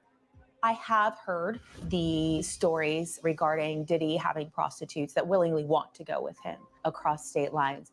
But there's a couple of things that need to be looked at in regards to that. Was there a power dynamic? Were they fearful? Was something making it so that they felt that they needed to, or else there would be consequences for not? It just takes one of them to be doing this against their will for that to be human trafficking. One thing that could help the feds, Cassie Ventura can still be compelled to testify against Diddy in federal court, even if she agreed not to talk as part of the settlement. Witnesses can be forced to cooperate. They can be subpoenaed and brought in. And that's something that the feds have the power to do. That goes beyond just the idea that perhaps he's settled lawsuits, for example, with Cassie. She can still be subpoenaed. She can still be brought in and essentially made to tell the truth. And if she doesn't, face her own consequences. In fact, as those raids at Diddy's home were going down, Cassie's lawyer posted on X, "We will always support law enforcement when it seeks to prosecute those that have violated the law. Hopefully, this is the beginning of a process that will hold Mr. Combs responsible for his depraved conduct." I think he's going to have a very difficult time getting out of this one because you've got the magnitude of the federal government now that is coming in. And so, in my opinion, it's going to be near impossible for him to get out of. Everybody put your glasses up in the air. Let's take a toast to Sean Combs. If you would have asked me 20 years ago what Diddy's legacy was, I would have said he was one of the stewards of one of the most important and beautiful moments in hip hop. If you would have asked me 10 years ago what Diddy's legacy was going to be, I would say he was the template for the billionaire rap star. Now, in the aftermath of all these allegations, all these rumors, all these innuendos, I don't know what Diddy's legacy is going to be. It's really still an open question. Everyone who interacts with him has their own version of how they would describe him. To some people, he's a saint. To some people, he is their hero. To some people, he is a monster. I think it's just all about how people interact with him and what they've experienced and witnessed being around him. What would I want people to know about Diddy? That, you know, he's like any other man, loves his mother, loves his children, takes care of. Look at his beautiful family. You know? Wow. A ton of people, gives jobs to a ton of people.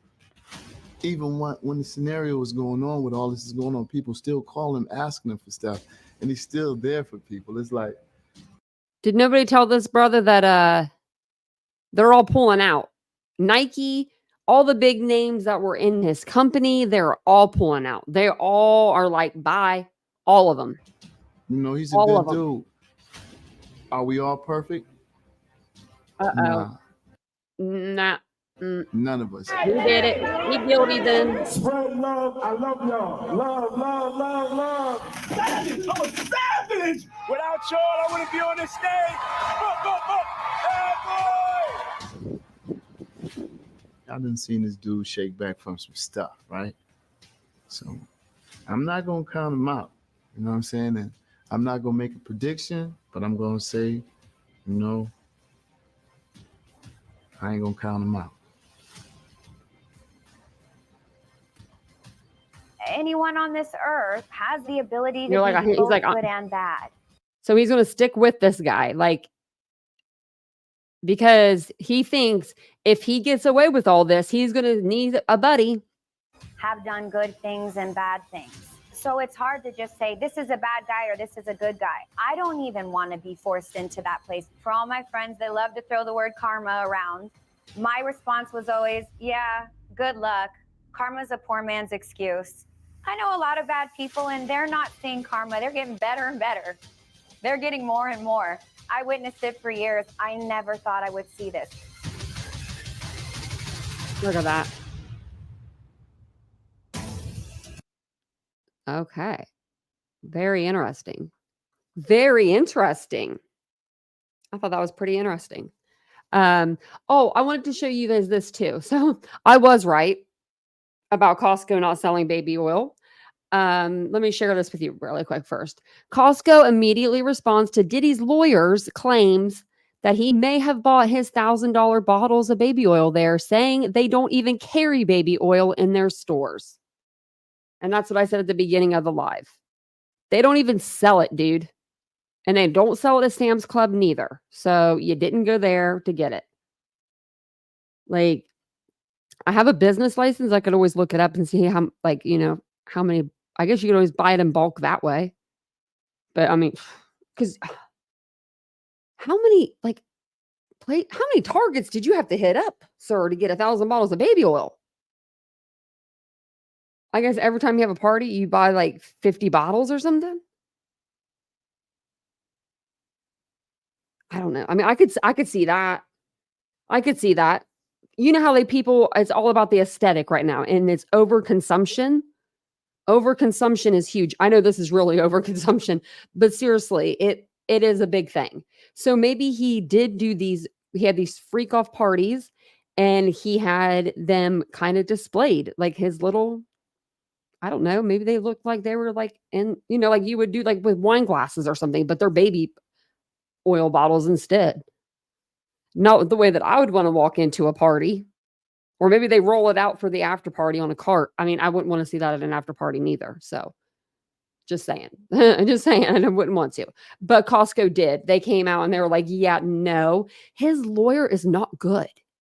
I don't know if he realizes this or if somebody just said he's worth a lot of money. So like, I mean, he cost a lot. So maybe that's why he thinks he's good. He's not. Everything he's done has been terrible. Like terrible. Just really terrible. So let me see where else I want to show you. Oh, I want to show you this, just like what comes next. And you know, Diddy's case. So it says here, you know, that Sean Diddy Combs is sitting in jail on federal sex trafficking and racketeering charges. He faces an uncertain path ahead in the immediate future with unresolved issues over his detainment and how quickly he'll face trial. Combs, who was arrested and charged last week, stands accused of sweeping criminal wrongdoing, including physical abuse, forced labor, kidnapping, arson, and bribery. If convicted on all charges, he potentially faces a sentence of life in prison. After Judge Andrew Carter denied him bail on the grounds that Combs posed a flight risk and might intimidate witnesses, the music mogul's lead attorney, Mark Agnifilo, suggested he would appeal that ruling to a federal appeals court, but he has not yet filed that appeal, and such a challenge faces long odds. He's had this since last week, and he has not even went and put in for an appeal to get his client out of there. Until then, Combs will likely remain in the Metropolitan Detention Center in Brooklyn, a federal correction facility that has long been criticized for danger and dysfunction. In July, one of New York's U.S. congressmen called for an investigation citing chronic understaffing, perpetual solitary confinement, and widespread violence. Last month, a federal judge criticized dangerous, barbaric conditions at the facility. Ooh. In court filings, his attorney has called the MDC horrific and not fit for pretrial detention, and he suggested at last week's bail hearing that he would seek to have Combs transferred elsewhere. But Judge Carter told him that decisions on pretrial jail placement were not within his purview, and in court filing on Monday, his attorney declined to formally ask the judge for a change in jails. So why didn't he ask right then? Why didn't he formally ask the judge for a change in a jail? How long will the embattled mogul be waiting at MDC? That depends on when his trial takes place, which is harder thing to predict than you might think. Anyone accused of a crime in the U.S. has a constitutional right to a speedy trial, which in federal cases means a jury must start within 70 days. Defendants often waive that right to give their attorneys more time to prepare a defense, since prosecutors usually have a head start. But Agnifilo, I'm saying it wrong, declined to do so last week, saying he was going to do everything I can to move this case as quickly as possible. I'm going to try and minimize the amount of time he spends in very, very difficult, and I believe, inhumane housing conditions.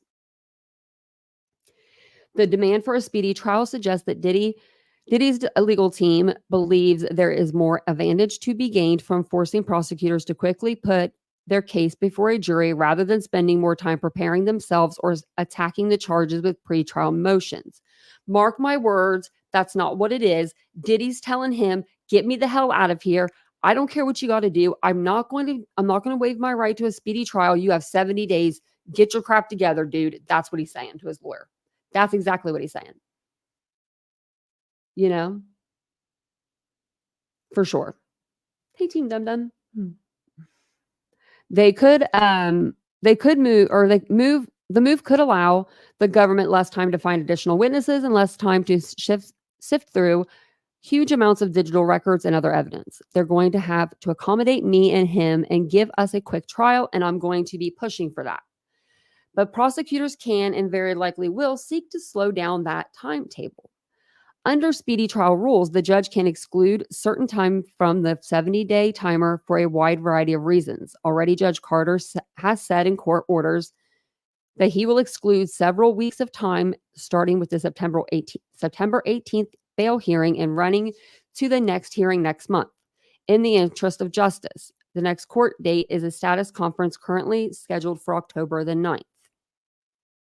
Another cause for delay would be if prosecutors filed so-called superseding indictments, an updated version of the case against Diddy. Such a filing could simply add new charges against Diddy based on newly discovered evidence or testimony, or it could add new defendants to the case, not an unlikely outcome in a case that repeatedly references unnamed co-conspirators in Diddy's alleged criminal enterprise.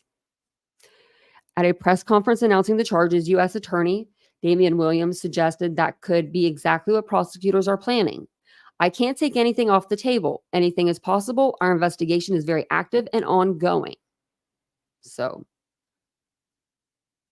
lots going on in the Diddy camp. And wandering aimlessly. I mean, really, there's a lot going on in the Diddy camp. Well, I'm glad you love it. I love that you're here. And I love this chat too.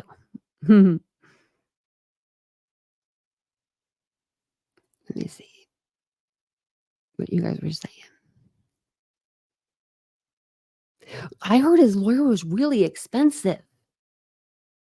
I can't remember. I want to say like I know it's not 200,000 an hour, but I want to say that. Like, it was so much. I was like, oh my gosh. How much?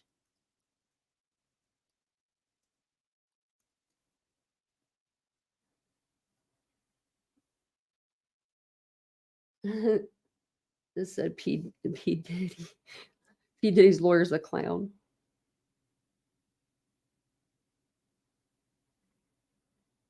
$1,000?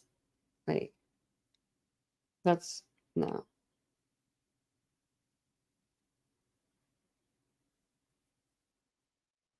I'm gonna have to figure that out.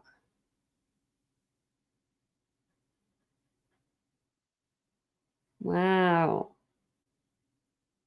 Some of these, like the most expensive lawyers in the world. Oh my gosh. Like, oh, that's a lot.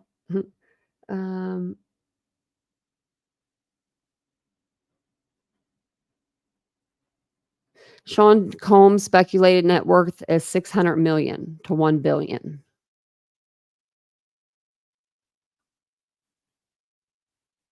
It's like it knows what I'm going to look up because it's like, everything's about Diddy. Let me see if there's anything floating around on Twitter or anything.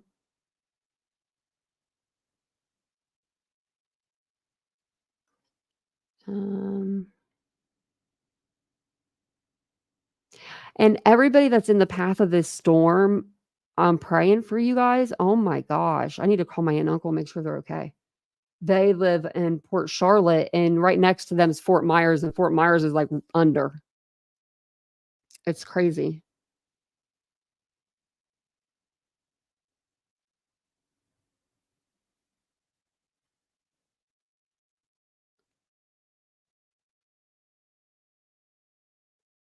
I was just from the other day. I was just seeing if there's anything we haven't really talked about.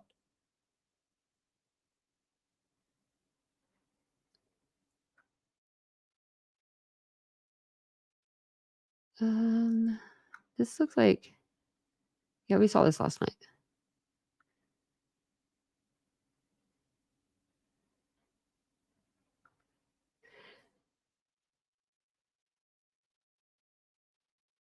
Okay.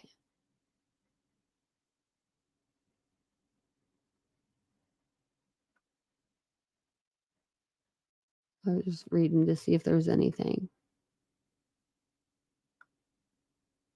Is there anything that pertaining to this case that you guys can think about that you want to talk about?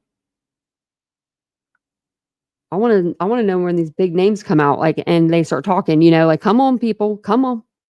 Where are you at? Like, 50 Cent's about to make some money on this. He's going to have that docu-series on Netflix. Everybody's going to be tuning in.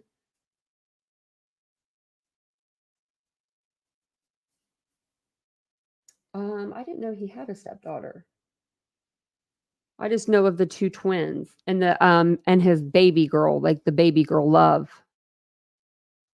When I looked up his kids, those were the only ones that were listed anyway. And then his sons. So I don't know, maybe someone in the chat would know. Yeah, I don't know about the adopted daughter. I don't know anything about one. Let me see if I can look it up.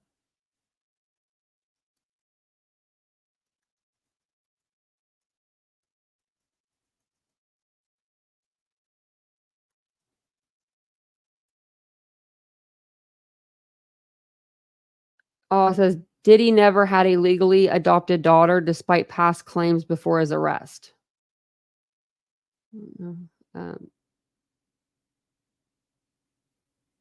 Right here. Diddy was never 3 days ago. Diddy never had a legally adopted daughter despite past claims before his arrest. And it says Ava. I saw that.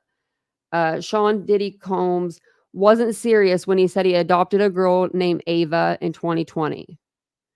The site reported Monday that the music mogul, who was recently arrested and hit with as trafficking charges, was never the legal guardian of the person he alleged was his adopted daughter back in 2020. It was a skit, he's saying, and has been overblown by concerned fans. So, yeah, that was, I guess, just a false. They were just pretending. Weird. Because it says right there she was never adopted. Yeah, she was never adopted. Maybe we'll find out more. I mean, if she was legally adopted, people would know. I don't know. TMZ says she wasn't. There was a couple other magazines or articles on there that was saying it.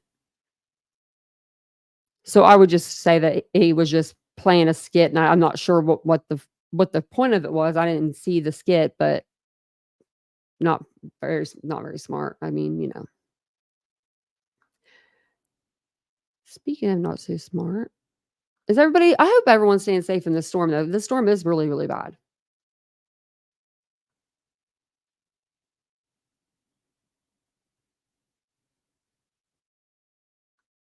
Oh my gosh, it's so crazy. Also, I do want to take a moment and one second.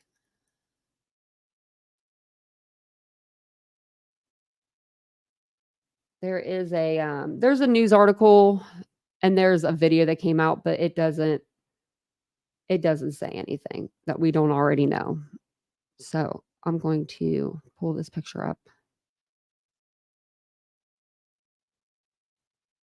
Maybe if I can. Yeah, I can. Because today does mark 7 months since Sebastian Wayne Drake Rogers went missing from his Hendersonville home. I do want to share his missing flyer at the end of the video here at the end of our live.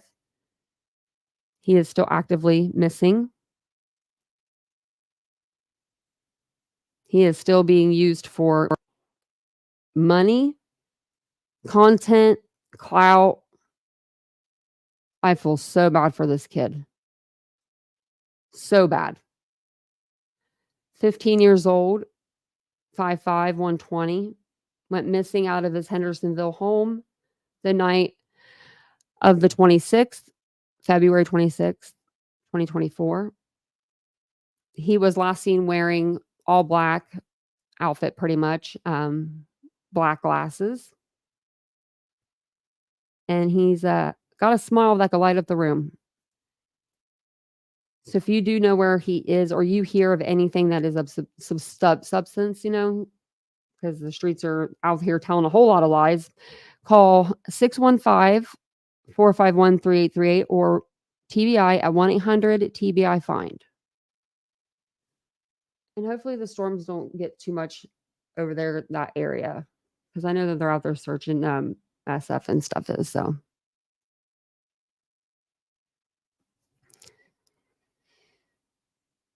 Oh man. Yeah, the news article that came out on the one they used for video. It was old interviews, it looked like, with Seth Rogers that they spliced together. I don't think those ones were newer. I think they were older. I'm not entirely sure though. And then you have his whole team out here just doing the mostest, his team. Someone needs to, I'm not going to tell him, but he's in the wrong sector. He's in the wrong genre. When you he's not even in the true crime genre. All the channels that he's teamed up with are trauma. They're every single one of them. Me neither, Danielle. I ain't giving him I'm not giving him, Nick, Dog, Betty, none of them. We haven't covered him, and this is our 8th day, I think. Yeah, have my numbers went down? Yep. Sure have, even though everyone said they're here for true crime. Do I care? Yes, I do. I sure do, because I'm over here working hard. Do I think that this will last forever? Hell no, I don't. And the people that we do gain are going to be here for more than just one case. That's how I see it, like, so if you see me covering Sebastian Rogers all of a sudden for like a week, 2 straight, your girl's hurting for money. I'm just kidding. I wouldn't do that. I wouldn't do that. Yeah, try to forgive someone tomorrow. How about that? I'm not going to do it, but how about you guys do it? Mary Beth, I read her comment. I'm just kidding. I'm totally kidding. I wish you guys could see my face right now. I'm the only one. That's why. Damn yeah. I'm the only one. I would, don't need a PayPal, Cash App, Venmo me. That shit would be too hard because I use my Cash App, I don't have a Cash App. I use my PayPal. Like, so I have like a couple of bills, which I need to stop because there were things for the channel. Like I have Fox Nation. I had Wonderly. They just charged me for a year. Oh my gosh, it broke my whole soul the other day. I have like I'll sign up for things I forget to unsubscribe. So I unsubscribe from that one. But yeah, I do that all the time. All the time. I'm like, oh, I'll just sign up really quick and then I'll just delete it afterwards as I want to get like a good video for us. And then I'm like, oops. Oopsie. But no, it's so easy to do the fundraiser, guys. Like, when you go to like do your video, when you put your title and stuff in, it's right there. You just hit fundraiser and then it takes you to another page and it asks you which fundraiser you'd like to donate to. And you just type it in, we did the National Center for Missing and Exploited Children because we wanted to make sure it was going back for something that would help, in Sebastian's name. And yeah, it worked out really well. You guys did an awesome job. And it makes me feel really good. Hey, Danny from LA. I know, right? It makes me feel good because I feel like we all got to give back a little bit of something. So yeah. And it's just like really, it's just really easy to do that. Then you don't have to touch the money. And you literally I could pull it up in my back office anytime anyone wants a receipt. Oh, speaking of receipts. Hold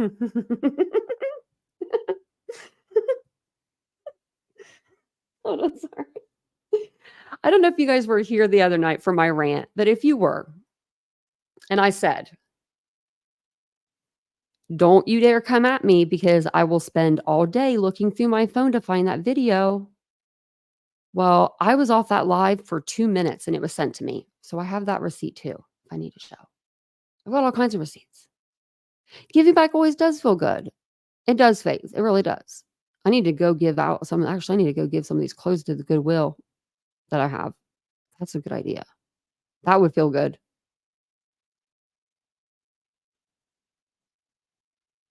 I don't know. I don't know why everyone, it seems like, not everyone. It seems like the people that are really in true crime for true crime are, going about their ways and doing their thing.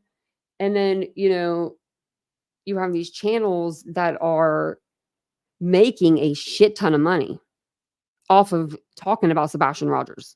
They're going to keep doing it. The Krama channels, the drama channels, the clip channels, they're all guilty just as much as the people that are, supposedly in true crime that talk about it. Not one, no. It's crazy. I'm just like, can we bring the energy like that to other cases? Because I love the thought process that goes on in these, like some of these people's minds, like they're really thinking of some stuff. Take your brain and put it towards another case. Because some of y'all are really smart. Like really smart.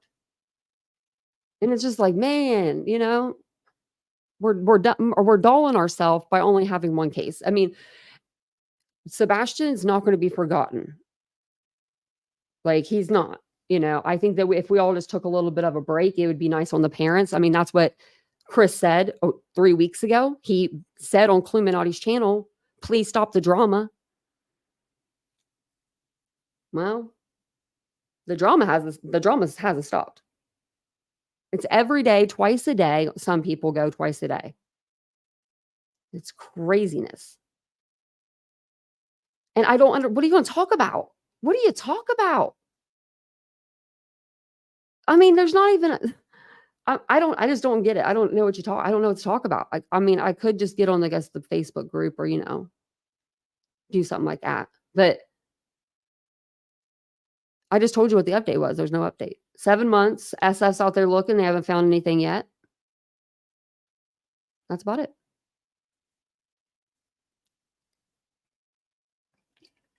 We're going to do Mamta Kaffel Bat tomorrow. I think I'm going to do one during the day. Live during the day. Because there's some updates in her case. They haven't found her as far as I know, but there are some updates. Also, Ellen Greenberg.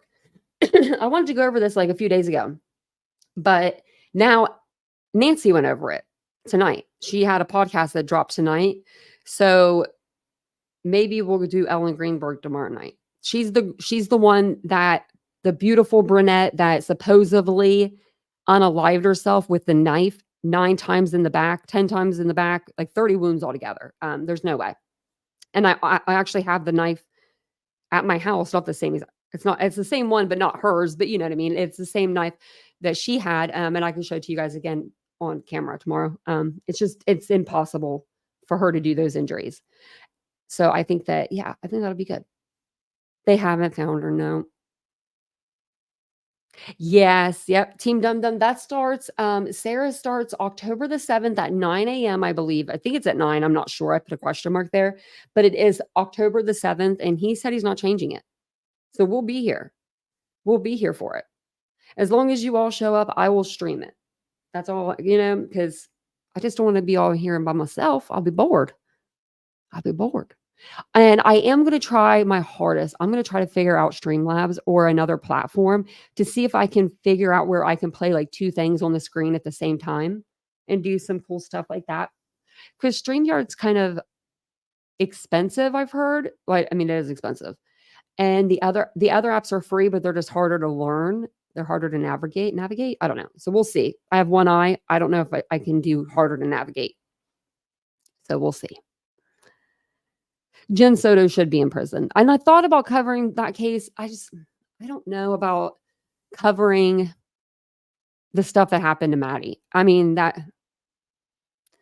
there's other creators that are covering that, and the stuff that happened to her is horrific.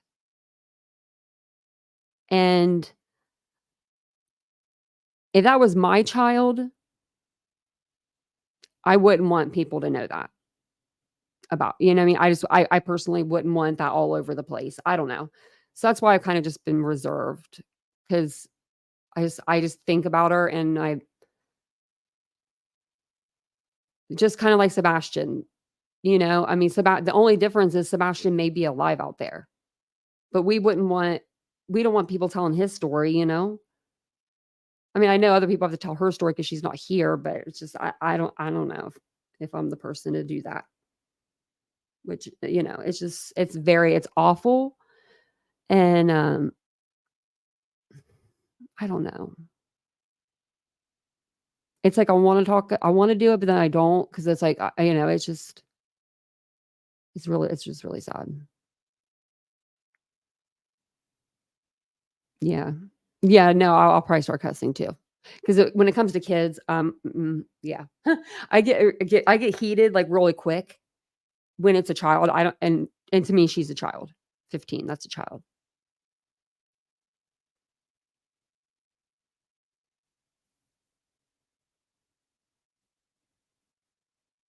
I was reading the chat. Sorry, I got like, oh, did they? They went over her interview? I don't know if we saw that. I don't think we did. We saw the one where they went over Sebastian's parents, or mom and stepfather.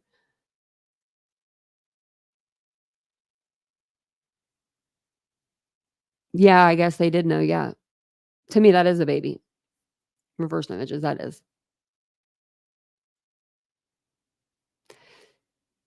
So his parents knew about what he was up to. Did her parents know? Because didn't her parents live with them too? Didn't they live with her parents? It's been since forever since we've talked about that case. They are reversed images. 30-ish is still a baby. I'm going to be 39 next month, and I'm just starting to tell. I've been freaking out lately. Oh, do you want to hear something else that's really good? Can I complain again for a minute? Okay. So today, not only did I get charged for that yearly like subscription thing, and I'm just bitching about this, and don't you dare send money. I'm just bitching for a minute because this is my life. And like some people have anxiety, and I don't know, my psychiatrist thinks that I shouldn't have it. She thinks that I just like shouldn't have anxiety or stress or trauma or any of the things.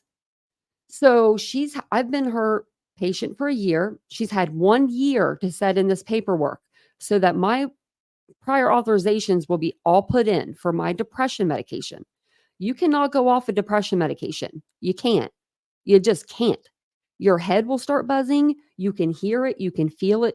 I mean, it's out of any drug that I've ever had to come off of, because I've, had to come off of pain medication whenever I was at my car accident, everything. Depression medicine will kill you. It's no joke. You'll be in the hospital. It's no joke.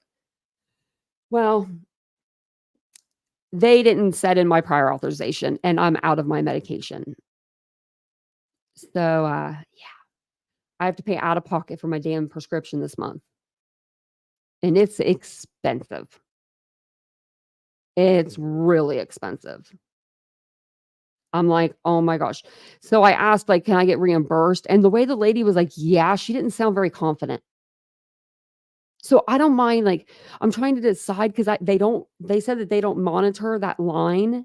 Like, I called and left a message with my doctor today, like, hello. I said, and you think I shouldn't have anxiety? I said, I'm sitting in my closet right now having an anxiety attack. I was like, what do you mean I shouldn't have anxiety? Because like, I just can't go off that. I've been on it for 10 years, every day. So I had told him, I said, just fill it. I'll be over tomorrow to get it. I'll cry tomorrow about it. I'm kidding. I won't cry. No, it'll be okay. I'm most likely I'll be able to, send it in once it's approved, and they'll reimburse me. So I know that I got reimbursed before reversed images. So I think I'll get it too. Yeah, I can't go cold now. And it's literally, it would be cold turkey. Like I have none. I think I took my last one last night, or I have one for tonight. But I'll be okay just one night, Right, Team Dum Dums? I'm like, well, that's one thing. That's one thing I told her when I first started going there. My other doctors always messed up my prescriptions, and it really gets me.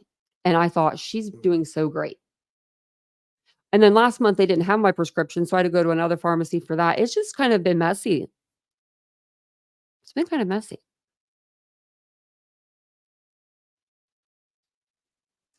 I know, Nash. You guys are great. I'm gonna go pick it up tomorrow, though. I'll be okay. You've been on every med for bipolar. I'm on a lot. I mean, I think I'm on a lot. I used to be only like on like 3 medications. Now I'm on like 7 or something. It's like once I get myself down, I don't know, I go down, I'll get back up. But they're not like hardcore medications or anything. Like I'm not on anything, really potent. Just muscle relaxer for my headaches. Oh, Mary Beth, thank you. That's what made me cry. Thank you. That means a lot. Thank you. It will help. Thank you so much. They did decrease the amount, how much it was, because it used to be for 5 pills, it was $50 one time. And I was like, why am I on the most expensive medicine? And that's what they told me. They're like, well, we kind of put you on this like really expensive new medicine. It's called Vibrid. I don't know if you guys have heard of it, but that's what I'm on. And I'm like, I can't go off that. I remember I was off my medication. This was like 7 years ago. And I was in the stock room at my work on the floor, like dying. Like I felt like I was dying. So tomorrow I'll be going and getting it. And the pharmacist was like, I figured you'd call back and have me fill it. And I'm like, yeah, go ahead and fill that bad boy. They don't have a generic one. And he got me on a discount card. So I do have a discount card.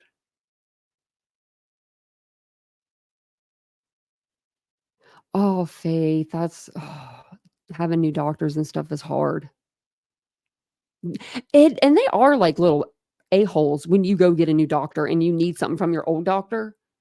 I was trying to get my chart sent over to Dr. Katz, my original eye doctor that used to work at Ohio State. He went to Riverside, and I was calling Ohio State to have him switch it over, and they were just like, "Oh, you're going there?" Like, I'm like, "I know I'm a lifetime patient, and you guys have worked on my face for 10 years, but yeah, I'm leaving." All of my meds are covered, Cheryl. I'm going to say that. Like, I have been so fortunate. Knock on wood. I don't know where there is wood. This desk is like, that's wood, I guess. But I've never had to pay for my medication really. So hopefully my doctor will call it in. Yeah, that's what he got me on a discount card. So I'll have him check again when I go over there. I'm gonna wait. I'm gonna hold out until 3 tomorrow and see if I can call my doctor. They said they don't monitor the recorded line. Maybe I'll call the front desk. They're usually really nice at the front desk. She likes me.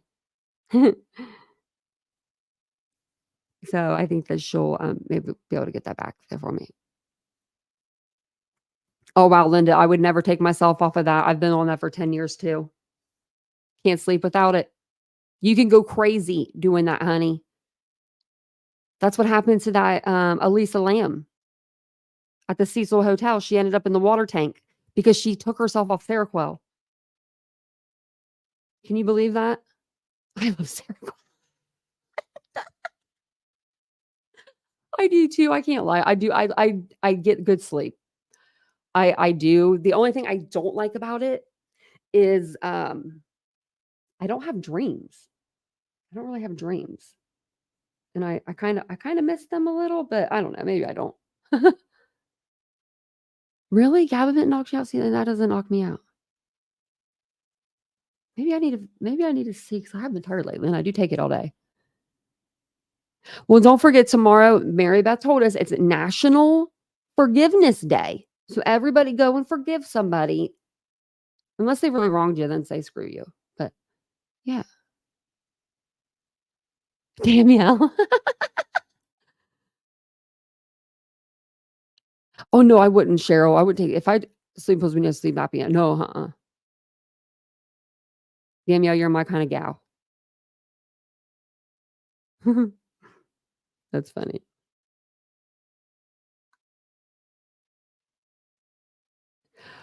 I usually can just send you. Wow, the Gonzalez have? That's congratulations. That's freaking awesome. Good for them. Good for them, because people were saying stuff about them having that GoFundMe, and those people can go and screw off. I'm sorry, but they can have a GoFundMe. Their child was brutally taken from them. And they have to uproot their whole damn lives for a 12-week trial because allegedly Brian Koberger can't plead guilty and save the family's trouble. If he is guilty, we're saying. Allegedly. So I hope they get every bit of that $50,000. They need it. They have 4 children. They have grandbabies. They have all that. They need that money. They need that. That's just, like I said, they have to be able to take care of their home, and then wherever they're staying in a hotel, they got to put 2 payments down. 2 payments. Oh, thanks, guys. Reverse Images, thank you for the 999 super sticker. That's so sweet. Thank you. Thanks, Nash Native, for the super sticker. That's sweet. You guys are so nice. Thank you. Cody makes me delirious. It makes me sleepy. Sleepy and, yeah, little delirious. Oh, thank you, Nash Native. You guys are sweet. Thank you so much. I sent a super chat to myself today to see if it would work. Oopsie, couldn't get it to work. So I sent myself one and I was like, Tanya, you're doing great. Oh, that's another thing. I mean, it's just so bad. It's so bad. I mean, it's our rent went up and everything. They gave us 2 months in advance for $300 more a month. They said we're increasing it $300 and you have 2 months until that increase comes. What? What is wrong with people nowadays? They can't give you a warning, you know? Like, what? What? I mean, I remember when Vincent told me that I about fell over. I said, I'm glad I don't do the bills in this relationship. We need a house. I don't know. We were looking when we first got here. We wanted to buy a house and we had, a set budget. We had everything kind of planned. Then we couldn't find one that we liked because the houses where we live, there's not a lot for sale because everybody wants to live here because it's a really nice little town. So I don't even want to do the math. Well, I don't even want to know what kind of a home we could own at 7 years at that rate. Oh my gosh, I don't even want to know. But we are still looking, but we want to wait until the market kind of comes down a little. We are in a lease. Yeah, we're in a lease. I think until next October, or maybe he just did a 6-month lease. He might have just did it till March or April. But they said that the reason for the increase is because they did a remodel. Okay, bitches. No, you didn't. No, you didn't. No, you didn't. You can't polish a turd. No, you didn't. So they did our bathrooms. They did the light fixtures, the toilet fixture, like for the toilet paper, the sink, the cabinets, and the toilet. They didn't do the tub. They didn't touch the tub. Didn't touch the tile. Didn't touch the walls on the paint. Didn't touch the ceiling. None of that, right? Put new fixtures in, and you can see where they painted around the new fixtures. Looks terrible. Got to paint my ceilings now. Kitchen, they redid the kitchen. They were supposed to put in new carpeting, but they didn't because we have hardwood floors in, and they just decided to skip our apartment and not do that. So, okay. So they only did our kitchen and our bathrooms for $300 a month. They needed it. It was 30 years old. This place was built in like 96. Those cabinets were oak, guys, oak. Like the old school oak. Like they were from the 90s. It's fine if you have that. I mean, that was the look. I'm sure that's going to come back around in another 10 years. That's going to be the look again. But we wanted something we wanted this like taller cabinets. I mean, our cabinets go to the ceiling now. They are nice.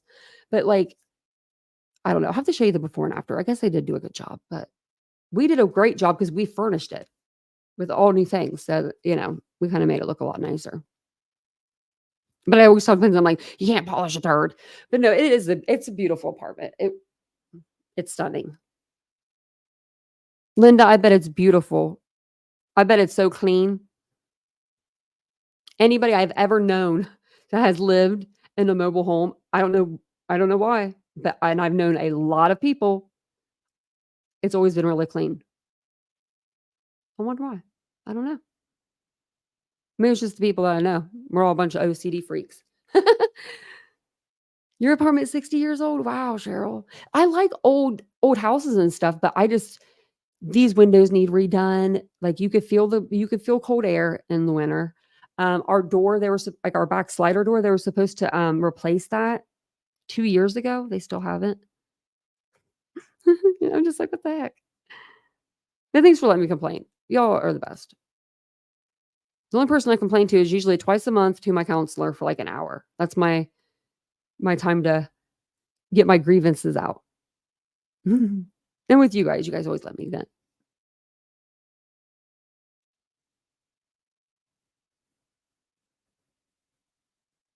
Oh, I'm sorry, Judy.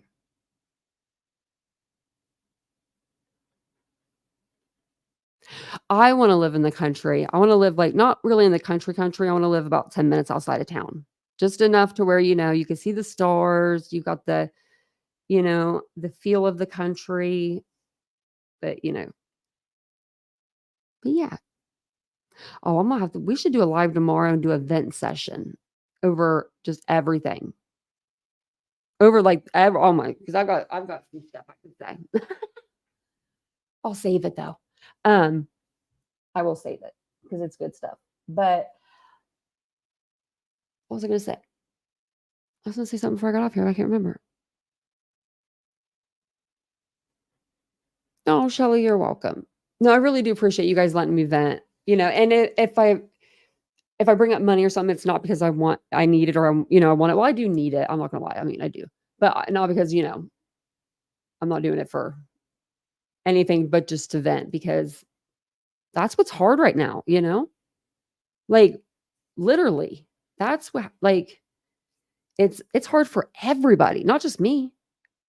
If it's hard for me, then I know it's hard for other people because I mean, I just do. I'm not my YouTube earnings. I'm just saying, like, because Vincent's able, he has a good job, and I'm very lucky. He works very hard. Connor Bowman, yeah, whatever happened to him? Let me see.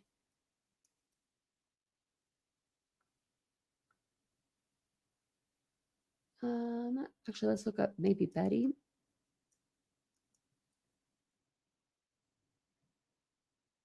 He is facing, let's see. I'm trying to find like the newest one. I'll have to look more into it, but this one is the newest one I see. This is May. It says former doctor accused of poisoning wife may have identified as widower on Bumble before her death, warrant says. Ooh.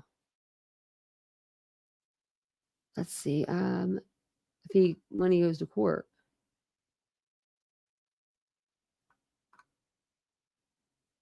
Search warrants. Next court date is June 11th, but then there's nothing after that. I'll look into it and see if I can wait right here. No, that says July 8th. Okay, next court hearing here.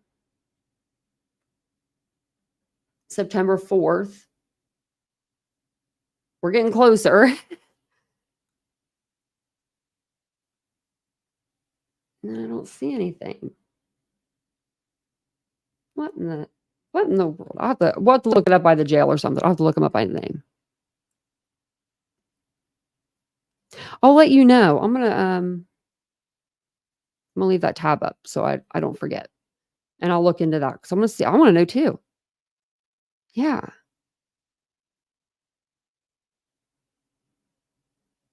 Yeah, of course, Ashley. Oh man. Gosh, I'm sorry you guys are going through storms. We had a tornado here, tore the whole place apart. I never experienced anything like it, and I didn't even know it happened. I was asleep. Can't even believe it. First time I fell asleep, and like months, I couldn't sleep. Finally fell asleep. Tornado came through. Woke Vincent up. He's from the West Coast. He's like, I'm used to earthquakes, not tornadoes. Man.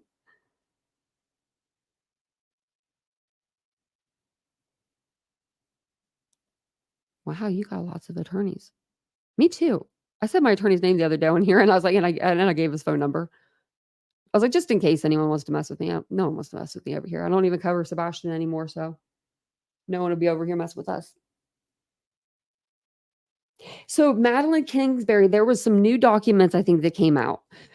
If you want to know about Natalie Kingsbury's case, I'm going to send you somewhere. Do you follow malicious intent?